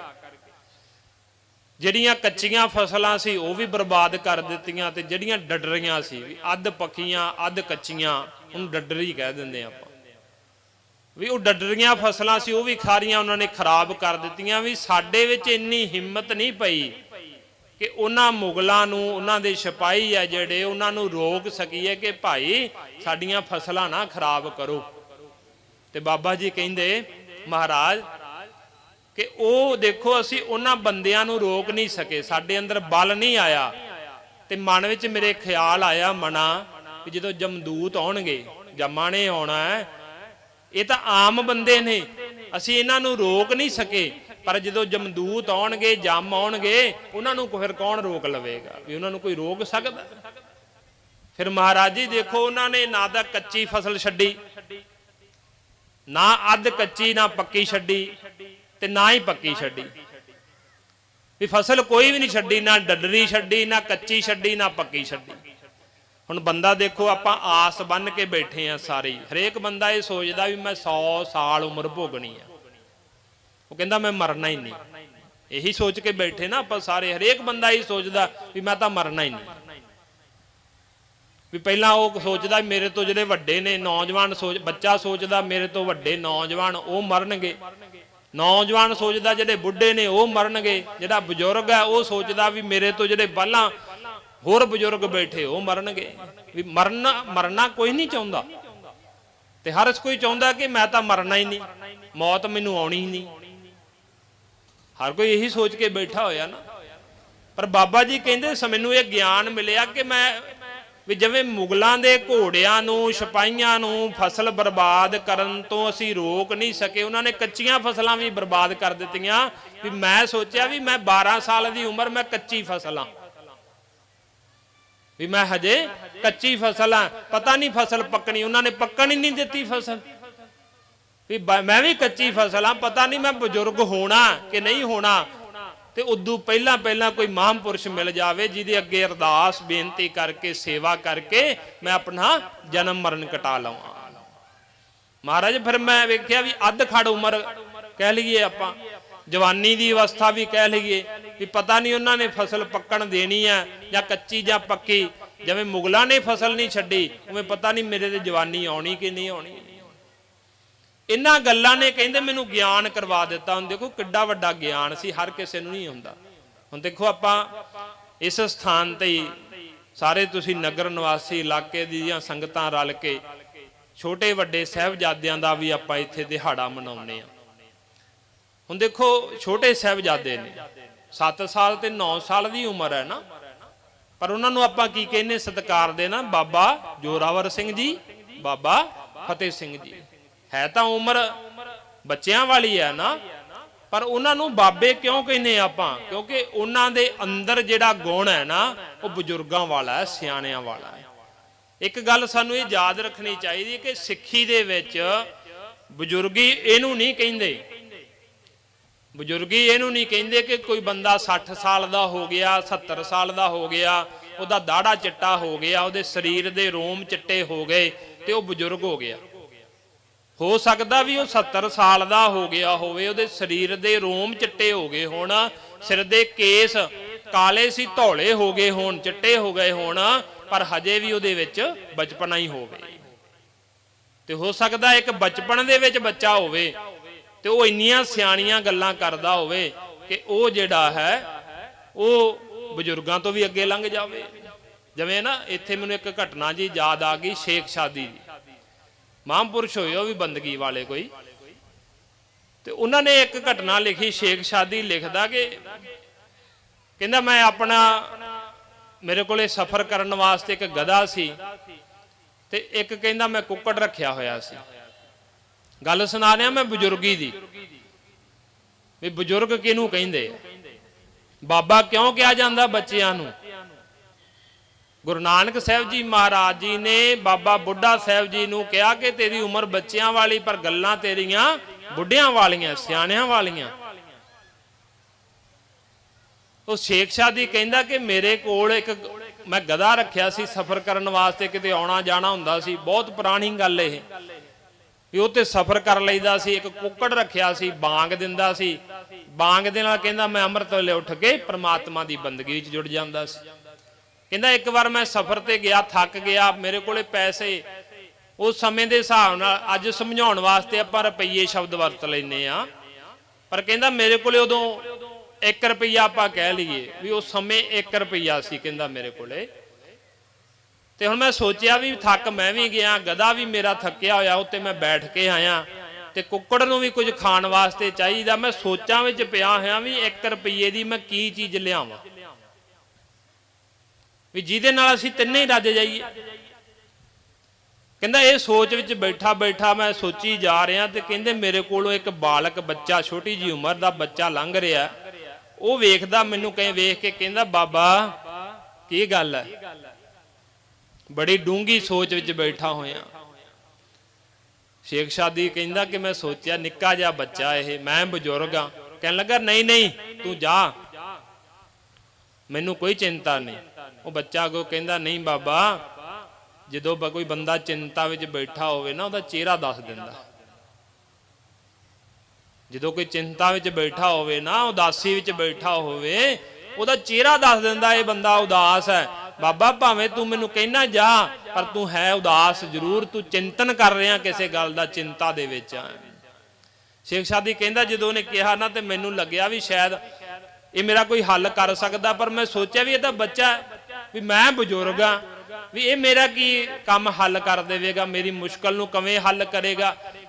ਪਰ ਕਹਿੰਦਾ ਮੈਂ ਉਹਨੂੰ ਕਿਹਾ ਕਿ ਮੈਂ ਇਸ ਚਿੰਤਾ ਵਿੱਚ ਬੈਠਾ ਕਿ ਅਸੀਂ ਆ 3 ਜਾਣੇ, ਆ ਮੇਰਾ ਗਧਾ ਹੈ, ਇਹ ਵੀ ਥੱਕਿਆ ਹੋਇਆ, ਇਹਨੂੰ ਵੀ ਭੁੱਖ ਲੱਗੀ ਹੈ, ਆ ਕੁੱਕੜ ਆ ਕਹਿੰਦਾ ਇਹਨੂੰ ਵੀ ਭੁੱਖ ਲੱਗੀ, ਭੁੱਖਾ ਕਹਿੰਦਾ ਮੈਂ ਵੀ ਆ, ਤੇ ਹੁਣ ਪੈਸੇ ਮੇਰੇ ਕੋਲੇ 1 ਰੁਪਈਆ ਸਿਰਫ, ਤੇ ਤਿੰਨਾਂ ਨੂੰ ਰਜਾਉਣਾ ਤੂੰ ਦੱਸ ਵੀ ਤੂੰ ਸਾਨੂੰ ਰਜਾ ਸਕਦਾ। ਤੇ ਉਹ ਬੱਚਾ ਕਹਿਣ ਲੱਗਾ ਬਾਬਾ ਇਹਦੇ ਵਿੱਚ ਕਿੱਡੀ ਗੱਲ ਹੈ, ਇਹ ਤਾਂ ਕੋਈ ਬਹੁਤੀ ਮੁਸ਼ਕਲ ਵਾਲੀ ਗੱਲ ਨਹੀਂ, ਚਿੰਤਾ ਵਿੱਚ ਪੈਣ ਵਾਲੀ ਗੱਲ ਨਹੀਂ ਹੈਗੀ। ਸ਼ੇਖ ਸਾਦੀ ਕਹਿੰਦਾ ਫਿਰ ਤੂੰ ਹੱਲ ਕਰ। ਕਹਿਣ ਲੱਗਾ ਬਾਬਾ ਤੂੰ ਇਉਂ ਕਰ, 1 ਰੁਪਈਏ ਦੇ ਹਦਵਾਣੇ ਲਿਆ, ਜਿਨ੍ਹਾਂ ਨੂੰ ਆਪਾਂ ਮਤੀਰੇ ਕਹਿ ਦਿੰਨੇ ਆ, ਵੀ 1 ਰੁਪਈਏ ਦੇ ਉਸ ਸਮਿਆਂ 'ਚ ਹਦਵਾਣੇ ਬਹੁਤ ਆ ਜਾਂਦੇ ਸੀ, ਵੀ 1 ਰੁਪਈਏ ਦੇ ਹਦਵਾਣੇ ਲਿਆ, ਉਹਦੇ 'ਚ ਜਿਹੜਾ ਗੁੱਦਾ ਹੈ ਉਹ ਤੂੰ ਖਾ ਲਈ, 20 ਕੁੱਕੜ ਨੂੰ ਖਵਾ ਦੇਈ, ਤੇ ਜਿਹੜੇ ਛਿੱਲੜ ਬਚੇ ਉਹ ਗਧੇ ਨੂੰ ਖਵਾ ਦੇਈ, ਤਿੰਨੇ ਹੀ ਰੱਜ ਜਾਣਗੇ। ਕਹਿੰਦਾ ਮੈਂ ਉੱਠ ਕੇ ਉਸ ਬੱਚੇ ਦੇ ਪੈਰੀਂ ਹੱਥ ਲਾਏ, ਉਹਨੂੰ ਮੱਥਾ ਟੇਕਿਆ ਵੀ ਮੈਂ ਤਾਂ ਆਪਣੀ ਬਜ਼ੁਰਗੀ ਦਾ ਐਵੇਂ ਹੀ ਹੰਕਾਰ ਕਰੀ ਜਾਣਾ, ਵੀ ਆਪਣੀ ਬਜ਼ੁਰਗੀ ਦਾ ਮੈਂ ਤਾਂ ਐਵੇਂ ਹੀ ਹੰਕਾਰ ਕਰੀ ਜਾਣਾ, ਗਿਆਨ ਤਾਂ ਮੈਨੂੰ ਇਸ ਬੱਚੇ ਨੇ ਕਿੱਡਾ ਵੱਡਾ ਕਰਵਾ ਦਿੱਤਾ। ਉਸੇ ਤਰ੍ਹਾਂ ਹੀ ਗੁਰਸਿੱਖੀ ਦੇ ਵਿੱਚ ਬਜ਼ੁਰਗੀ ਇਹ ਨਹੀਂ ਕਿ ਕੋਈ ਚਿੱਟਾ ਦਾੜਾ ਹੋ ਗਿਆ, ਉਮਰ ਵੱਡੀ ਹੋ ਗਈ, ਉਹਨੂੰ ਬਜ਼ੁਰਗ ਕਿਹਾ ਜਾਂਦਾ ਹੋਵੇ। ਗੁਰਸਿੱਖੀ ਦੇ ਵਿੱਚ ਛੋਟੀ ਉਮਰ ਵਿੱਚ ਵੀ ਕੋਈ ਸਿਆਣੇ ਗੁਰਸਿੱਖ ਨੇ ਜਿਹੜੇ ਚੰਗੀਆਂ ਗੱਲਾਂ ਕਰਨ ਵਾਲੇ, ਉਹਨਾਂ ਕੋਲੇ ਗਿਆਨ ਹੋ ਸਕਦਾ, ਉਹਨਾਂ ਨੂੰ ਬਾਬਾ ਕਹਿ ਕੇ ਸਤਿਕਾਰਿਆ ਜਾਂਦਾ, ਫਿਰ ਬਜ਼ੁਰਗ ਕਹਿ ਕੇ ਸਤਿਕਾਰਿਆ ਜਾਂਦਾ ਉਹਨਾਂ ਨੂੰ। ਗੁਰੂ ਨਾਨਕ ਸਾਹਿਬ ਜੀ ਮਹਾਰਾਜ ਸੱਚੇ ਪਾਤਸ਼ਾਹ ਜੀ ਨੇ ਫਿਰ ਬਚਨ ਕਹੇ ਕਿ ਤੇਰੇ ਤੇ ਬਖਸ਼ਿਸ਼ ਹੋਵੇਗੀ। ਜਦੋਂ ਇੰਨੀ ਸ਼ਰਧਾ ਵੇਖੀ ਨਾ, ਦੇਖੋ ਕਿੰਨਾ ਵਿਸ਼ਵਾਸ ਕਿ ਤੁਹਾਡੀ ਸੰਗਤ ਵਿੱਚ ਆਇਆ, ਤੇ ਮਹਾਰਾਜ ਜੀ ਕਹਿੰਦੇ ਨੇ, ਕਹਿਣ ਲੱਗੇ ਤੂੰ ਇੱਕ ਮਨ ਇੱਕ ਚਿੱਤ ਹੋ ਕੇ ਪ੍ਰਮਾਤਮਾ ਦਾ ਆਰਾਧਨ ਕਰੇਗਾ। ਅੰਮ੍ਰਿਤ ਵੇਲੇ ਉੱਠਿਆ ਕਰ, ਅੰਮ੍ਰਿਤ ਵੇਲੇ ਉੱਠ ਕੇ ਇੱਕ ਮਨ ਇੱਕ ਚਿੱਤ ਹੋ ਕੇ ਪ੍ਰਮਾਤਮਾ ਦਾ ਆਰਾਧਨ ਕਰਿਆ ਕਰ, ਬਹੁਤ ਵੱਡੀ ਆਰਜਾ ਭੋਗੇਗਾ ਮਹਾਰਾਜ ਕਹਿੰਦੇ ਤੂੰ, ਤੇ ਤੇਰੀ ਸੁਰਤ ਜਿਹੜੀ ਹਮੇਸ਼ਾ ਪ੍ਰਮਾਤਮਾ ਨਾਲ ਜੁੜੀ ਰਹੇਗੀ। ਤਾਂ ਗੁਰੂ ਨਾਨਕ ਸਾਹਿਬ ਜੀ ਮਹਾਰਾਜ ਨੇ ਉਹਨਾਂ ਦੀ ਸੇਵਾ ਤੋਂ ਖੁਸ਼ ਹੋ ਕੇ ਵੀ ਬਚਨ ਕਰ ਦਿੱਤਾ ਸੀ, ਤੇਥੋਂ ਕਦੇ ਓਲੇ ਨਾ ਹੋਸਾਂ। ਇਹ ਗੱਲ ਚੇਤੇ ਰੱਖਿਓ, ਕਿਉਂਕਿ ਆਪਾਂ 3 ਦਿਨ ਬਾਬਾ ਬੁੱਢਾ ਸਾਹਿਬ ਜੀ ਬਾਰੇ ਗੱਲ ਕਰਨੀ, ਵੀ ਧੰਨ ਧੰਨ ਕਿਉਂ ਕਿਹਾ ਜਾਂਦਾ ਉਹਨਾਂ ਨੂੰ। ਗੁਰੂ ਅਰਜਨ ਦੇਵ ਜੀ ਮਹਾਰਾਜ ਸੱਚੇ ਪਾਤਸ਼ਾਹ ਜੀ ਨੇ ਆਪਣੇ ਮਹਿਲਾ ਨੂੰ, ਆਪਣੀ ਸੁਪਤਨੀ ਨੂੰ, ਮਾਤਾ ਗੰਗਾ ਜੀ ਨੂੰ ਬਾਬਾ ਬੁੱਢਾ ਸਾਹਿਬ ਜੀ ਕੋਲੇ ਕਿਉਂ ਭੇਜਿਆ, ਵੀ ਉਹਨਾਂ ਕੋਲੋਂ ਜਾ ਕੇ ਅਰਦਾਸ ਕਰਵਾ। ਕਿਉਂਕਿ ਕਈ ਅੱਜ ਸਾਡੇ ਨਾ ਧਰਮ ਦੇ ਵਿੱਚ ਹੀ ਇਹੋ ਜਿਹੇ ਪ੍ਰਚਾਰਕ ਨੇ ਜਿਹੜੇ ਕਹਿੰਦੇ ਜੀ ਨਹੀਂ ਬਾਬਾ ਬੁੱਢਾ ਸਾਹਿਬ ਜੀ ਗੁਰੂ ਅਰਜਨ ਦੇਵ ਜੀ ਮਹਾਰਾਜ ਪੁੱਤਰ ਨਹੀਂ ਦੇ ਸਕਦੇ ਸੀ, ਉਹ ਨਹੀਂ ਅਰਦਾਸ ਕਰ ਸਕਦੇ ਸੀ, ਵੀ ਬਾਬਾ ਬੁੱਢਾ ਸਾਹਿਬ ਜੀ ਕੋਲ ਕਿਉਂ ਭੇਜਿਆ ਗਿਆ, ਵੀ ਐਵੇਂ ਸਾਖੀ ਬਣਾਈ। ਕਈ ਪ੍ਰਚਾਰਕ ਹੈ ਸਾਡੇ, ਪ੍ਰਚਾਰ ਕਰਨ ਵਾਲੇ, ਮੈਂ ਨਾਂ ਵੀ ਲੈ ਦਿੰਦਾ, ਭਾਈ ਪੰਥ ਪ੍ਰੀਤ ਵਰਗੇ, ਉਹ ਕਹਿੰਦੇ ਇਹ ਐਵੇਂ ਸਾਖੀਆਂ ਬਣਾਈਆਂ ਹੋਈਆਂ ਇਹਨਾਂ ਦੀਆਂ। ਪਰ ਦੇਖੋ ਗੁਰਬਾਣੀ ਕਹਿੰਦੀ ਧੰਨ ਧੰਨ ਸੋ ਗੁਰਸਿੱਖ ਕਹੀ ਹੈ, ਵੀ ਉਹ ਧੰਨਤਾ ਦੇ ਯੋਗ ਗੁਰਸਿੱਖ ਹੈ ਜੋ ਸਤਿਗੁਰ ਸਰਣੀ ਜਾਏ ਪਿਆ, ਵੀ ਜਿਹੜਾ ਸਤਿਗੁਰਾਂ ਦੇ ਚਰਨ ਵਿੱਚ, ਚਰਨ ਸ਼ਰਨ ਵਿੱਚ ਜਾ ਕੇ ਪੈ ਜਾਂਦਾ ਹੈ। ਫਿਰ ਉਹ ਗੁਰਸਿੱਖ ਧੰਨ ਧੰਨ ਸੋ ਗੁਰਸਿੱਖ ਕਹੀ ਹੈ, ਹਰ ਨਾਮਾ ਮੁਖ ਰਾਮ ਕਹਿਆ, ਵੀ ਉਹ ਗੁਰਸਿੱਖ ਧੰਨਤਾ ਦੇ ਯੋਗ ਹੈ, ਪੂਜਨ ਯੋਗ ਹੈ। ਮਹਾਰਾਜ ਜੀ ਕਹਿੰਦੇ ਜਿਹਨੇ ਆਪਣੇ ਮੁਖ ਤੋਂ ਹਮੇਸ਼ਾ ਪ੍ਰਮਾਤਮਾ ਦਾ ਨਾਮ ਜਪਿਆ। ਬਾਬਾ ਬੁੱਢਾ ਸਾਹਿਬ ਜੀ ਨੇ 6 ਪਾਤਸ਼ਾਹੀਆਂ ਦੇ ਦਰਸ਼ਨ ਕੀਤੇ ਗੁਰਤਾ ਗੱਦੀ ਤੇ ਬਿਰਾਜਮਾਨ ਦੇ। 2 ਪਾਤਸ਼ਾਹੀਆਂ ਗੁਰੂ ਤੇਗ ਬਹਾਦਰ ਜੀ ਮਹਾਰਾਜ ਸੱਚੇ ਪਾਤਸ਼ਾਹ ਤੇ ਗੁਰੂ ਹਰ ਰਾਏ ਸਾਹਿਬ ਜੀ ਮਹਾਰਾਜ ਸੱਚੇ ਪਾਤਸ਼ਾਹ, ਉਹ ਹਜੇ ਗੁਰਤਾ ਗੱਦੀ ਤੇ ਨਹੀਂ ਬੈਠੇ ਸੀ ਪਰ ਉਹਨਾਂ ਦੇ ਵੀ ਦਰਸ਼ਨ ਕੀਤੇ। ਭਾਵ ਕਿ 8 ਸਤਿਗੁਰਾਂ ਦੇ ਦਰਸ਼ਨ ਕੀਤੇ ਬਾਬਾ ਬੁੱਢਾ ਸਾਹਿਬ ਜੀ ਨੇ। ਬਾਬਾ ਬੁੱਢਾ ਸਾਹਿਬ ਜੀ ਨੂੰ ਬਚਨ ਕੀਤਾ ਮਹਾਰਾਜ ਜੀ ਨੇ ਕਿ ਤੂੰ ਇੱਕ ਮਨ ਇੱਕ ਚਿੱਤ ਹੋ ਕੇ ਪ੍ਰਮਾਤਮਾ ਨੂੰ ਧਿਆਵੇਂਗਾ। ਤੇ ਭਾਈ ਗੁਰਦਾਸ ਸਾਹਿਬ ਜੀ ਨੇ ਆਪਣੀਆਂ ਵਾਰਾਂ ਵਿੱਚ ਲਿਖਿਆ, ਬੂੜਾ ਬੁੱਢਾ ਇੱਕ ਮਨ ਧਿਆਵੈ। ਭਾਈ ਗੁਰਦਾਸ ਜੀ ਵੀ ਲਿਖਦੇ ਕਿ ਬਾਬਾ ਬੁੱਢਾ ਸਾਹਿਬ ਜੀ ਦੇ ਬਾਰੇ, ਬੂੜਾ ਬੁੱਢਾ ਇੱਕ ਮਨ ਧਿਆਵੈ, ਵੀ ਇੱਕ ਮਨ ਹੋ ਕੇ ਪ੍ਰਮਾਤਮਾ ਦਾ ਆਰਾਧਨ ਕਰਦੇ ਨੇ। ਕਿਉਂਕਿ ਇਹ ਜ਼ਰੂਰੀ ਹੈ। ਅਸੀਂ ਜਿੰਨਾ ਚਿਰ ਸਾਡਾ ਮਨ ਇੱਕ ਨਹੀਂ ਹੁੰਦਾ, ਜਿਵੇਂ ਆਪਾਂ ਵੇਖਦੇ ਆ ਨਾ, ਕੋਈ ਵੀ ਬੀਜ ਹੈ, ਕਣਕ ਦਾ ਬੀਜ ਲੈ ਲਓ, ਦਾਲਾਂ ਦੇ ਬੀਜ ਲੈ ਲਓ, ਕਿਸੇ ਵੀ ਫਸਲ ਦਾ ਬੀਜ ਲੈ ਲਓ, ਜੇ ਉਹ ਸਾਬਤ ਹੋਵੇਗਾ, ਸਾਬਤ ਬੀਜ ਬੀਜਾਂਗੇ ਉਹ ਉੱਗੇਗਾ। ਜੇ ਉਹ ਦਲਿਆ ਹੋਇਆ, ਉਹਦੇ 2 ਹਿੱਸੇ ਕਰ ਲਏ ਆਪਾਂ, ਦਲਿਆ ਹੋਇਆ ਬੀਜ ਹੈ ਜਿਹੜਾ, ਉਹ ਕਦੇ ਵੀ ਉੱਗਦਾ ਨਹੀਂ। ਇਸ ਤਰ੍ਹਾਂ ਹੀ ਜੇ ਸਾਡਾ ਮਨ ਇੱਕ ਮਨ ਗੁਰੂ ਨਾਲ ਜੁੜਿਆ ਹੋਇਆ ਤੇ ਇੱਕ ਮਨ ਕਿਤੇ ਹੋਰ ਚਲਾ ਗਿਆ, ਕਿਸੇ ਦੇਵੀ ਦੇਵਤੇ ਵੱਲੇ, ਕਿਤੇ ਪੀਰ ਫਕੀਰ ਵੱਲੇ, ਉਹ ਜਿਹੜਾ ਕਰਮ ਧਰਮ ਕੀਤਾ, ਨਾ ਤਾਂ ਗੁਰੂ ਦੇ ਨਾਂ ਤੇ ਕੀਤਾ ਕਰਮ ਧਰਮ ਸਫਲਾ ਹੁੰਦਾ ਤੇ ਨਾ ਉਹਦੇ ਨਾਂ ਤੇ ਕੀਤਾ ਹੋਇਆ। ਕਿਉਂਕਿ ਮਨ ਤਾਂ ਦੁਫਾੜ ਹੋਇਆ ਪਿਆ ਨਾ।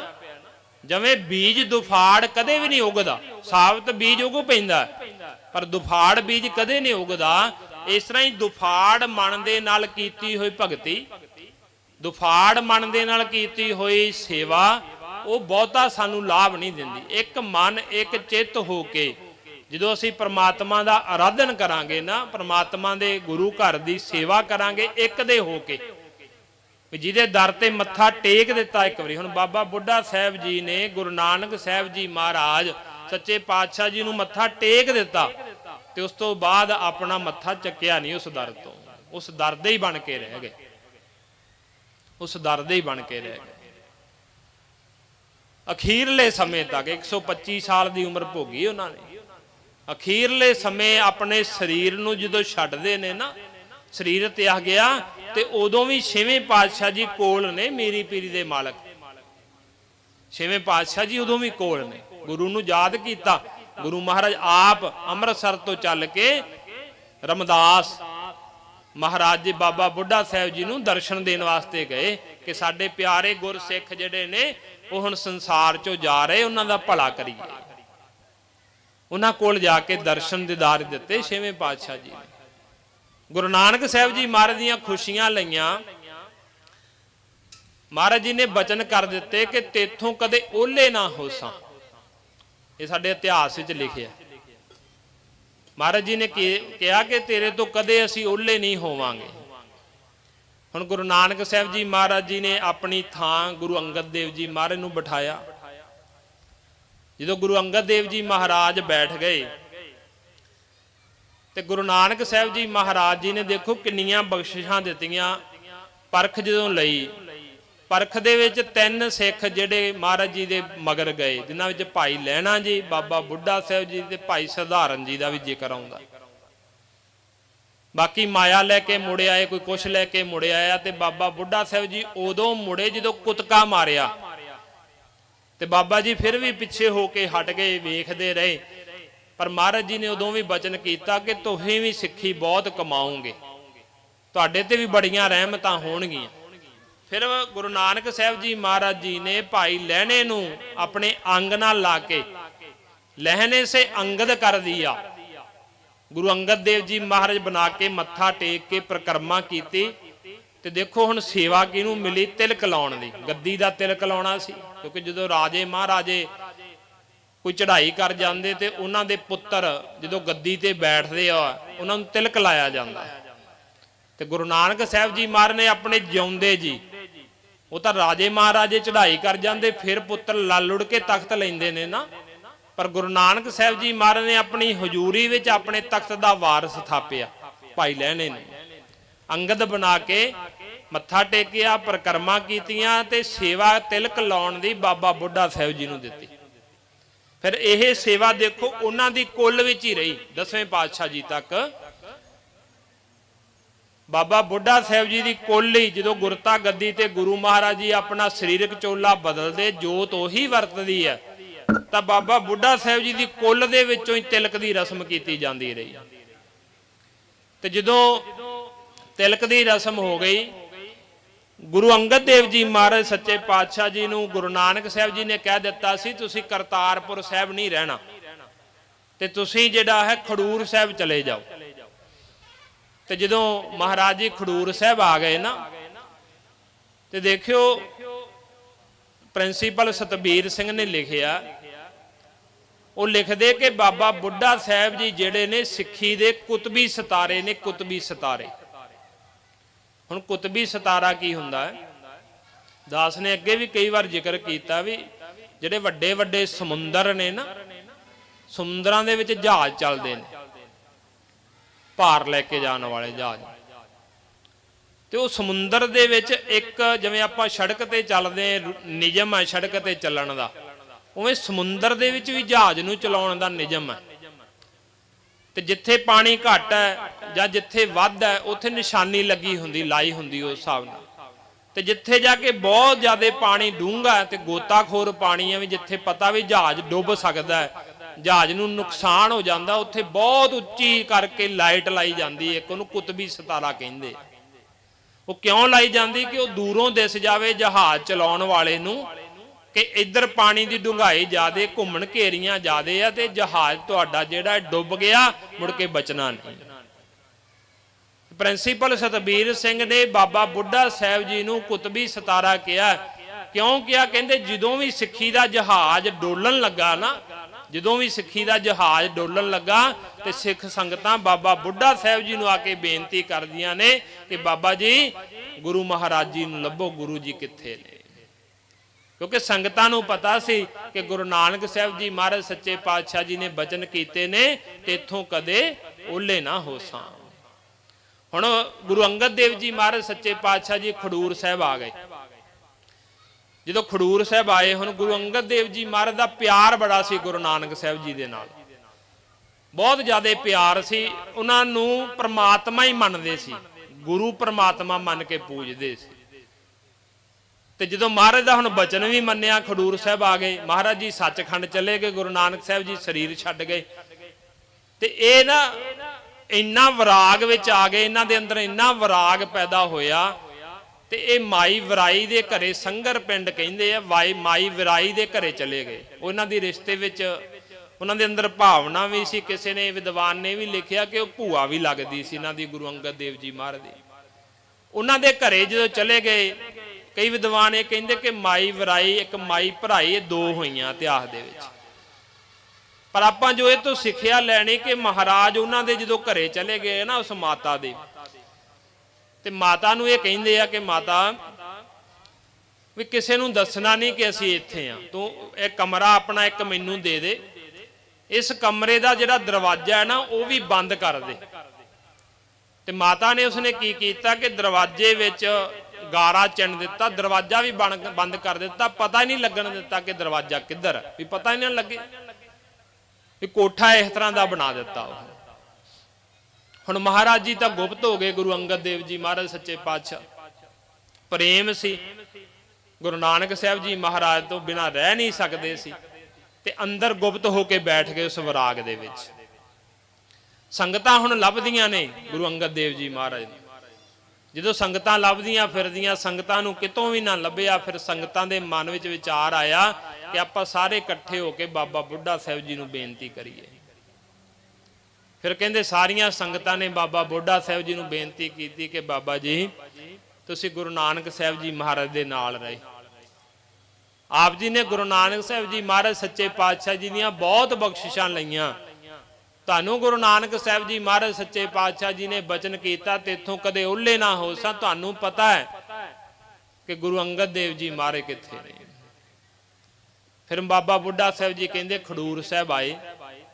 ਜਦੋਂ ਖਡੂਰ ਸਾਹਿਬ ਆਏ ਨਾ ਤੇ ਮਾਈ ਵਿਰਾਈ ਦੇ ਘਰ ਗਏ, ਉਹਨੂੰ ਪੁੱਛਿਆ ਜਾ ਕੇ। ਹੁਣ ਗੁਰੂ ਅੰਗਦ ਦੇਵ ਜੀ ਮਹਾਰਾਜ ਨੇ ਮਾਤਾ ਨੂੰ ਕਿਹਾ ਹੋਇਆ ਸੀ ਕਿ ਕਿਸੇ ਨੂੰ ਦੱਸਣਾ ਨਹੀਂ। ਹੁਣ ਮਾਤਾ ਨੇ ਵੀ ਬਚਨ ਪਗਾਉਣਾ ਸੀ ਵੀ ਦੱਸਣਾ ਨਹੀਂ, ਉਹਨੇ ਦੱਸਿਆ ਨਹੀਂ ਕੁਝ ਵੀ।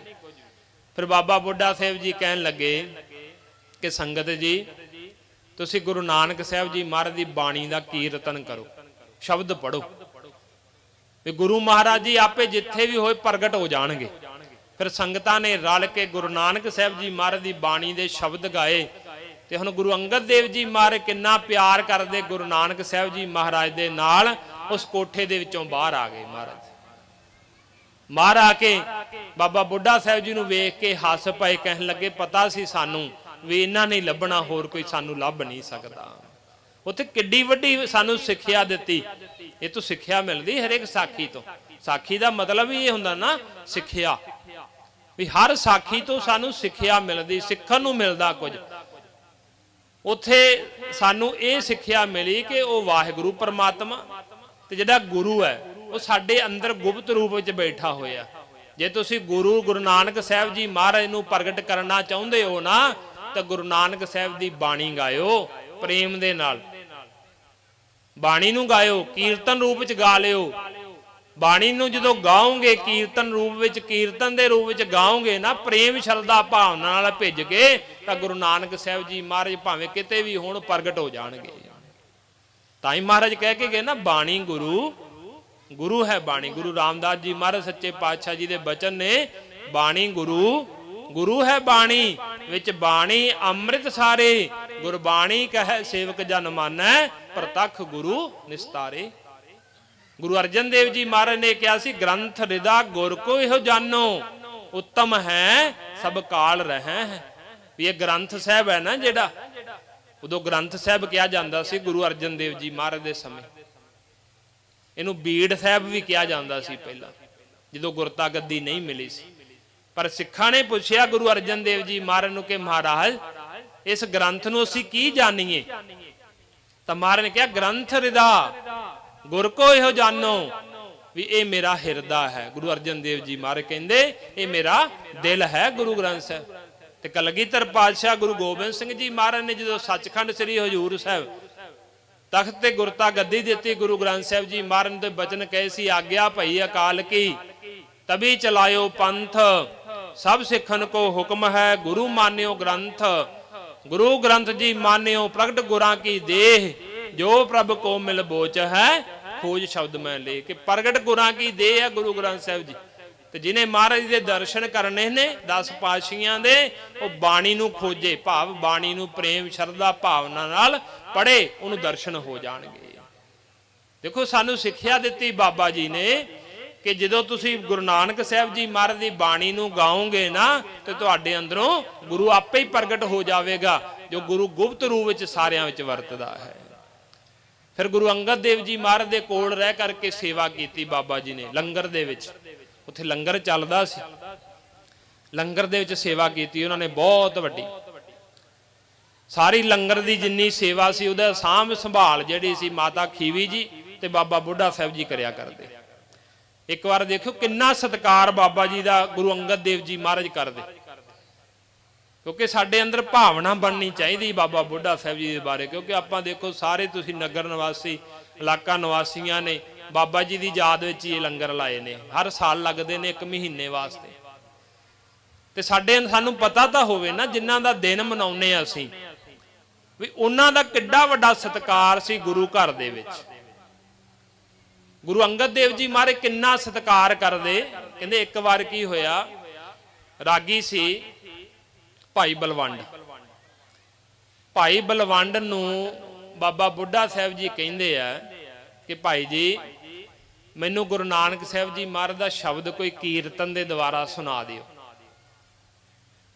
ਬਾਬਾ ਜੀ ਨੇ ਬੇਨਤੀ ਕੀਤੀ ਭਾਈ ਬਲਵੰਡ ਜੀ ਨੂੰ, ਰਾਗੀ ਸੀ ਘਰ ਦੇ ਵਿੱਚ, ਗੁਰੂ ਘਰ ਦੇ ਵਿੱਚ ਕੀਰਤਨ ਕਰਦੇ ਸੀ, ਕਿ ਮੈਨੂੰ ਗੁਰੂ ਨਾਨਕ ਸਾਹਿਬ ਜੀ ਮਹਾਰਾਜ ਦਾ ਇੱਕ ਸ਼ਬਦ ਸੁਣਾ ਦਿਓ, ਕੋਈ ਸ਼ਬਦ ਸੁਣਾ ਦਿਓ। ਉਹਨਾਂ ਦਾ ਮਨ ਕੀਤਾ ਗੁਰੂ ਨਾਨਕ ਸਾਹਿਬ ਦਾ ਸ਼ਬਦ ਸੁਣਨ ਵਾਸਤੇ ਕੀਰਤਨ ਰੂਪ ਦੇ ਵਿੱਚ। ਤੇ ਅੱਗੋਂ ਭਾਈ ਬਲਵੰਡ ਜੀ ਕਹਿਣ ਲੱਗੇ ਕਿ ਬਾਬਾ ਜੀ ਹਜੇ ਕੀਰਤਨ ਦਾ ਟਾਈਮ ਨਹੀਂ ਹੋਇਆ। ਦਰਬਾਰ ਦੇ ਵਿੱਚ ਜਦੋਂ ਸ਼ਾਮ ਦਾ ਟਾਈਮ ਹੋਇਆ ਨਾ, ਸੰਧਿਆ ਦੇ ਸਮੇਂ ਕੀਰਤਨ ਕਰਾਂਗੇ, ਸੋਧਰ ਦੀ ਚੌਂਕੀ ਦਾ ਜਾਂ ਕੋਈ ਸੰਧਿਆ ਦੇ ਸਮੇਂ ਕੋਈ ਰਾਗ ਦਰਬਾਰ ਸਜਦਾ ਸੀ ਉਦੋਂ, ਤੇ ਉਹ ਸਮੇਂ ਚੌਂਕੀ ਹੋਵੇਗੀ, ਕੀਰਤਨ ਕਰਾਂਗੇ, ਉਦੋਂ ਸੁਣ ਲਿਓ। ਬਾਬਾ ਜੀ ਨੂੰ ਕੀਰਤਨ ਨਹੀਂ ਸੁਣਾਇਆ। ਜਦੋਂ ਇਹ ਗੱਲ ਗੁਰੂ ਅੰਗਦ ਦੇਵ ਜੀ ਮਹਾਰਾਜ ਸੱਚੇ ਪਾਤਸ਼ਾਹ ਜੀ ਨੂੰ ਪਤਾ ਲੱਗੀ ਨਾ, ਤਾਂ ਗੁਰੂ ਅੰਗਦ ਦੇਵ ਜੀ ਮਹਾਰਾਜ ਜਦੋਂ ਸ਼ਾਮ ਨੂੰ ਦੀਵਾਨ ਸਜਿਆ, ਭਾਈ ਬਲਵੰਡ ਆਏ ਕੀਰਤਨ ਕਰਨ, ਤੇ ਮਹਾਰਾਜ ਜੀ ਨੇ ਆਪਣੇ ਕੰਧ ਮੁੰਦ ਲਏ। ਮਹਾਰਾਜ ਜੀ ਨੇ ਸ਼ਬਦ ਪੜ੍ਹਦੇ ਪਏ, ਸ਼ਬਦ ਮਹਾਰਾਜ ਜੀ ਨੇ ਉਂਗਲਾਂ ਦੇ ਲਈਆਂ ਕੰਨਾਂ ਦੇ ਵਿੱਚ, ਸ਼ਬਦ ਨਹੀਂ ਸੁਣਿਆ ਮਹਾਰਾਜ ਜੀ ਨੇ। ਜਦੋਂ ਸ਼ਬਦ ਨਾ ਸੁਣਿਆ ਤੇ ਭਾਈ ਬਲਵੰਡ ਜਦੋਂ ਸਮਾਪਤੀ ਹੋਈ, ਭਾਈ ਬਲਵੰਡ ਮਹਾਰਾਜ ਜੀ ਨੂੰ ਕਹਿੰਦੇ, ਮਹਾਰਾਜ ਅੱਜ ਮੇਰੇ ਕੋਲ ਕੀ ਗਲਤੀ ਹੋ ਗਈ, ਮੈਂ ਕੀਰਤਨ ਕੀਤਾ ਤੁਸੀਂ ਸੁਣਿਆ ਹੀ ਨਹੀਂ। ਮਹਾਰਾਜ ਕਹਿੰਦੇ ਜਦੋਂ ਬਾਬਾ ਬੁੱਢਾ ਜੀ ਦੇ ਰੂਪ ਵਿੱਚ ਅਸੀਂ ਸੁਣਨਾ ਚਾਹੁੰਦੇ ਸੀ ਉਦੋਂ ਤਾਂ ਤੂੰ ਸੁਣਾਇਆ ਨਹੀਂ। ਦੇਖੋ ਬਾਬਾ ਬੁੱਢਾ ਸਾਹਿਬ ਜੀ ਕਿੰਨੇ ਇੱਕਮਿਕ ਹੋ ਗਏ ਸੀ ਗੁਰੂ ਦੇ ਨਾਲ। ਮਹਾਰਾਜ ਕਹਿੰਦੇ ਭਾਈ ਬਲਵੰਡ ਨੂੰ ਕਿਹਾ, ਕਹਿੰਦੇ ਜਦੋਂ ਸਿੱਖ ਕਿਸੇ ਕੋਲੋਂ ਕੋਈ ਮੰਗ ਕਰੇ ਨਾ, ਉਸ ਸਿੱਖ ਨੂੰ ਦੇ ਦੇਣਾ ਚਾਹੀਦਾ। ਉਹਦੇ ਵਿੱਚ ਬੈਠਾ ਗੁਰੂ ਮੰਗ ਕਰ ਰਿਹਾ ਹੁੰਦਾ ਹੈ। ਕਹਿੰਦੇ ਮੈਂ ਬਾਬਾ ਬੁੱਢਾ ਸਾਹਿਬ ਜੀ ਦੇ ਰੂਪ ਵਿੱਚ ਬੇਨਤੀ ਕੀਤੀ ਤੈਨੂੰ ਕੀਰਤਨ ਸੁਣਾਉਣ ਵਾਸਤੇ, ਤੂੰ ਬਾਣੀ ਦਾ ਸ਼ਬਦ ਸੁਣਾਇਆ ਨਹੀਂ। ਜਦੋਂ ਮੈਂ ਉਸ ਰੂਪ ਵਿੱਚ ਤੇਰੇ ਕੋਲੋਂ ਕੀਰਤਨ ਸੁਣਨਾ ਚਾਹਿਆ, ਤੂੰ ਸੁਣਾਇਆ ਨਹੀਂ, ਹੁਣ ਮੈਂ ਤੇਰਾ ਕੀਰਤਨ ਕਿਉਂ ਸੁਣਾ। ਮਹਾਰਾਜ ਕਹਿੰਦੇ ਕਿਉਂਕਿ ਬਾਣੀ ਕਹਿੰਦੀ ਗੁਰਸਿੱਖਾਂ ਅੰਦਰ ਸਤਿਗੁਰੂ ਵਰਤੈ, ਗੁਰਸਿੱਖਾਂ ਦੇ ਵਿੱਚ ਹੀ ਗੁਰੂ ਵਰਤਦਾ। ਤਾਂ ਹੀ ਮਹਾਰਾਜ ਨੇ ਕਿਹਾ ਨਾ, ਕਲਗੀਧਰ ਪਾਤਸ਼ਾਹ ਨੇ, ਆਪਾਂ ਬਚਨ ਮਹਾਰਾਜ ਦੇ ਪੜ੍ਹਦੇ ਹੁੰਨੇ, ਪੂਜਾ ਅਕਾਲ ਕੀ ਪਰਚਾ ਸ਼ਬਦ ਕਾ ਦੀਦਾਰ ਖਾਲਸੇ ਕਾ।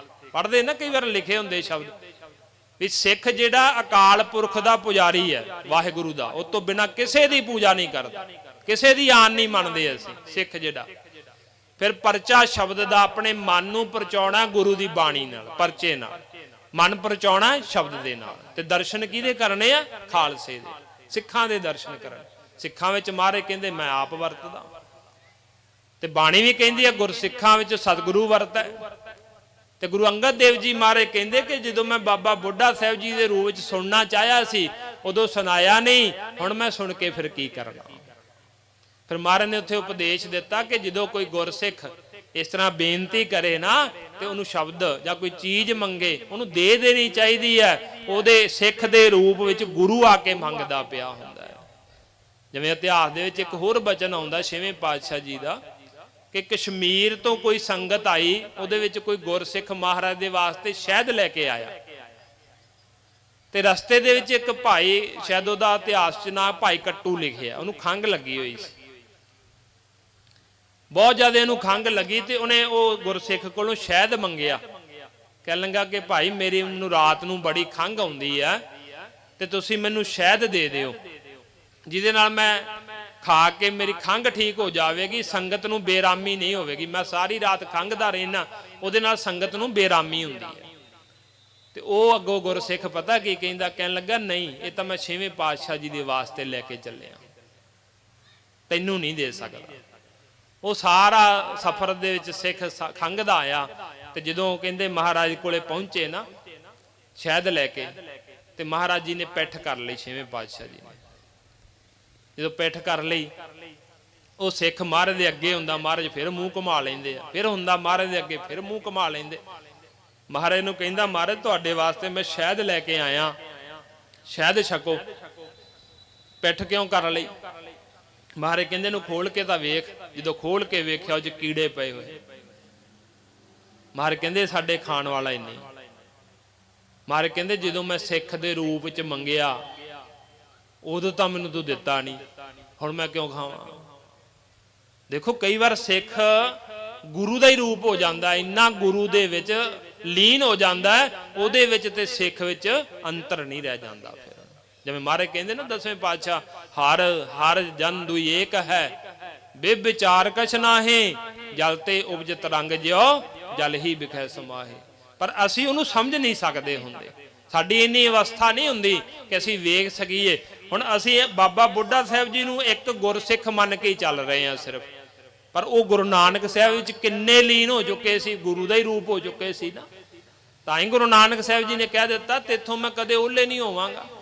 ਤਾਂ ਹੀ ਗੁਰੂ ਅੰਗਦ ਦੇਵ ਜੀ ਮਹਾਰਾਜ ਕਹਿੰਦੇ ਜਦੋਂ ਬਾਬਾ ਬੁੱਢਾ ਸਾਹਿਬ ਜੀ ਦੇ ਰੂਪ ਵਿੱਚ ਤੇਥੋਂ ਕੀਰਤਨ ਸੁਣਨਾ ਚਾਹਿਆ, ਸ਼ਬਦ ਸੁਣਨਾ ਚਾਹਿਆ, ਉਦੋਂ ਤਾਂ ਸੁਣਾਇਆ ਨਹੀਂ, ਮੈਂ ਹੁਣ ਸੁਣਾ ਕਿਉਂ?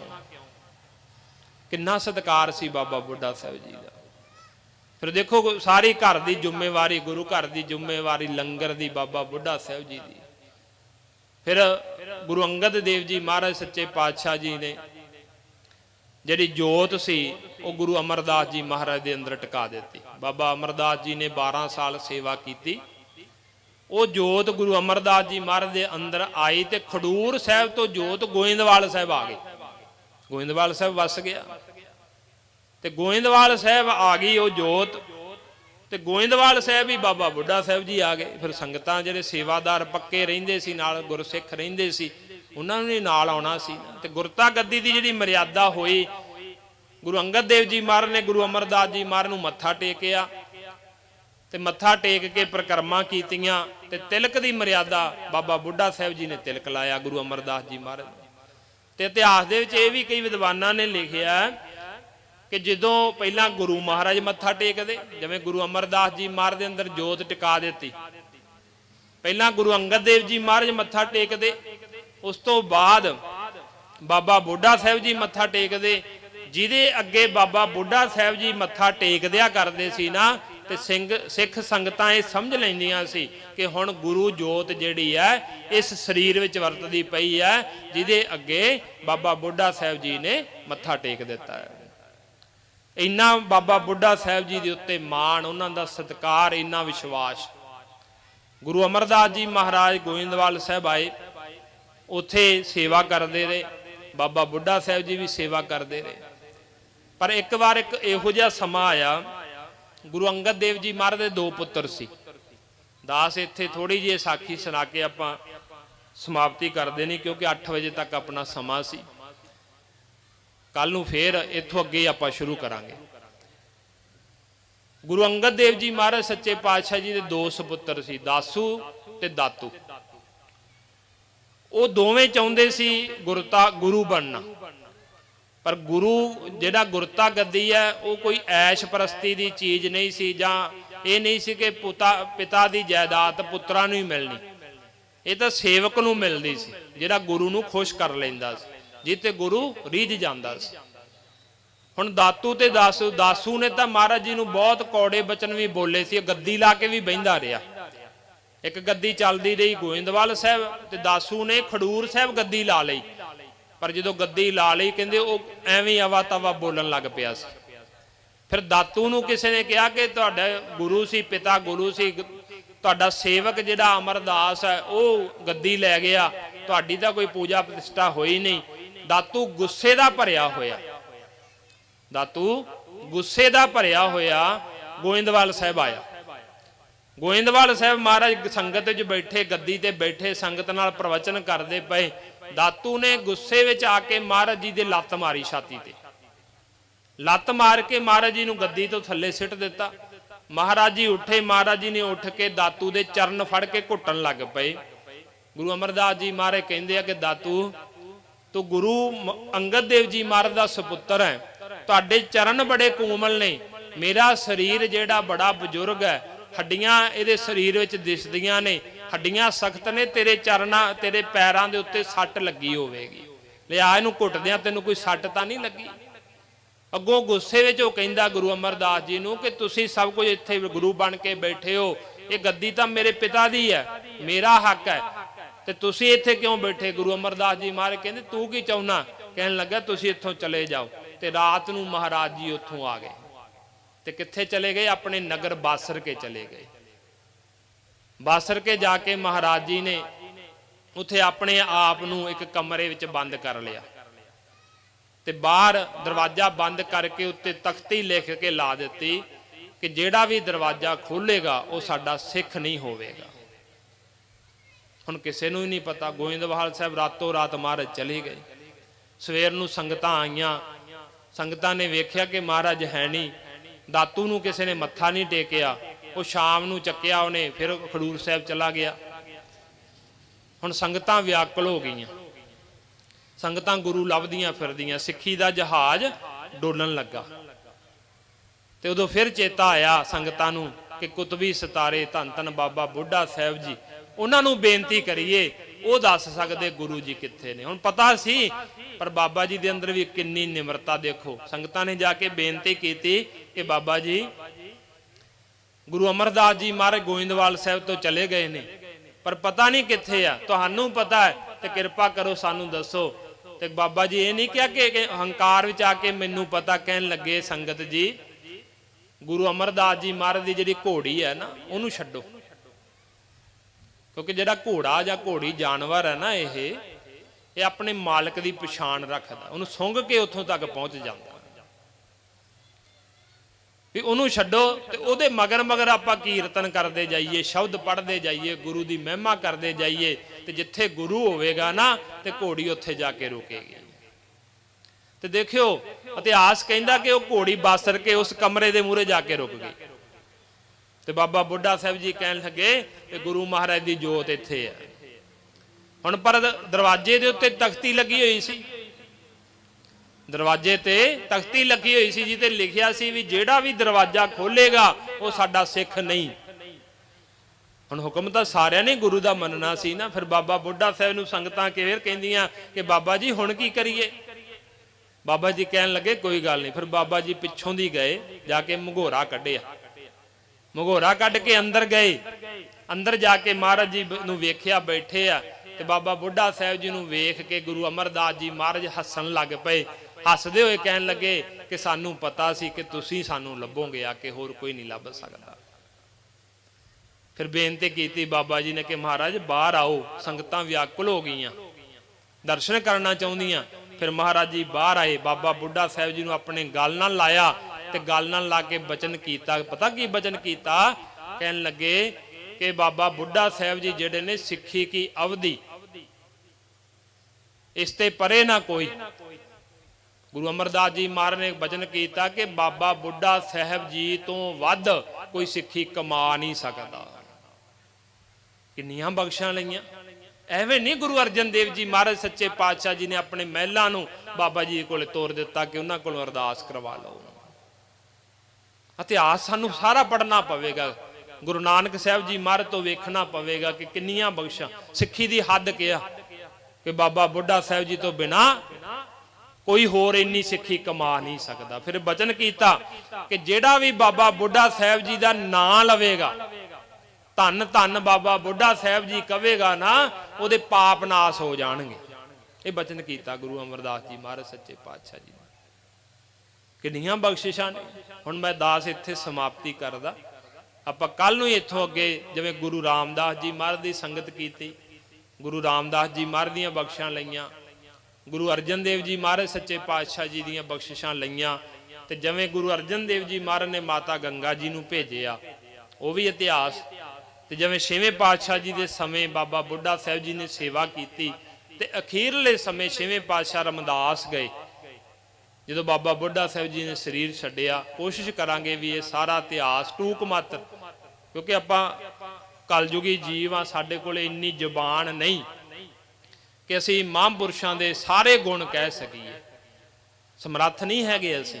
पर फिर भी गुरु महाराज कृपा करे जिन्नी क बुद्धि बख्शणगे उहदे हिसाब दे नाल आपां महापुरुषों का धन धन बाबा बुढ़ा साहब जी, धन धन माता गंगा जी, उन्हां दा जीवन है जिहड़ा गुरु घर दे विच सेवावां उन्होंने कीतियां, वो आपां रात्रि दे दीवान विच कल नूं जे संगत टेक के बैठी आपां अद्धा पौना घंटा वध भी ला लवांगे, जां पहलां भी शुरू कर सकते 6:30 बजे जे संगत आ सकदी ते भोग वाले दिन भी आपां कोशिश करांगे बाबा जी दे जीवन विचों ही आपां नूं कुछ सिੱਖਣ नूं मिले। सो सारियां संगतां दा धन्नवाद। बाबा जी बाबा बचिੱਤਰ ਸਿੰਘ जी उन्हां दे नाल जिन्ने भी साथी ने उन्हां दे भावें शरीर सारियां दे बजुर्ग हो चुके ने, पर सारा दिन सेवा करते हैं बचन मन के। देखो बड़ी भावना दे नाल सेवा करते। एक महीना लंगर लाउणा, एक दिन 2 दिन लंगर लाउणा होवे बहुत औखा हुंदा, किन्ना प्रबंध करना पैंदा। पर जिन्ने सेवादार ने बड़ी शरधा भावना नाल सेवा करते। फिर पिंड दे सारे सेवादार संगतां सहयोग दिंदियां, इलाके दीयां संगतां सहयोग दिंदियां। सो सारियां संगतां दा धन्नवाद है जिन्हां ने बड़े प्यार शरधा भावना दे नाल बाबा बुढ़ा साहब जी के जीवन विचों बचन सरवण कीते। विचारां करदियां अनेकां प्रकार दीयां भुल्लां हो जाणियां सुभाविक ने। सतगुरु जी सतगुरां दी संगत बख्शणहार है, बख्श लेना जी। देहो सज्जन असी सड़िया जो होवै साहिब स्यो मेल। वाहिगुरु जी का खालसा वाहिगुरु जी की फतेह।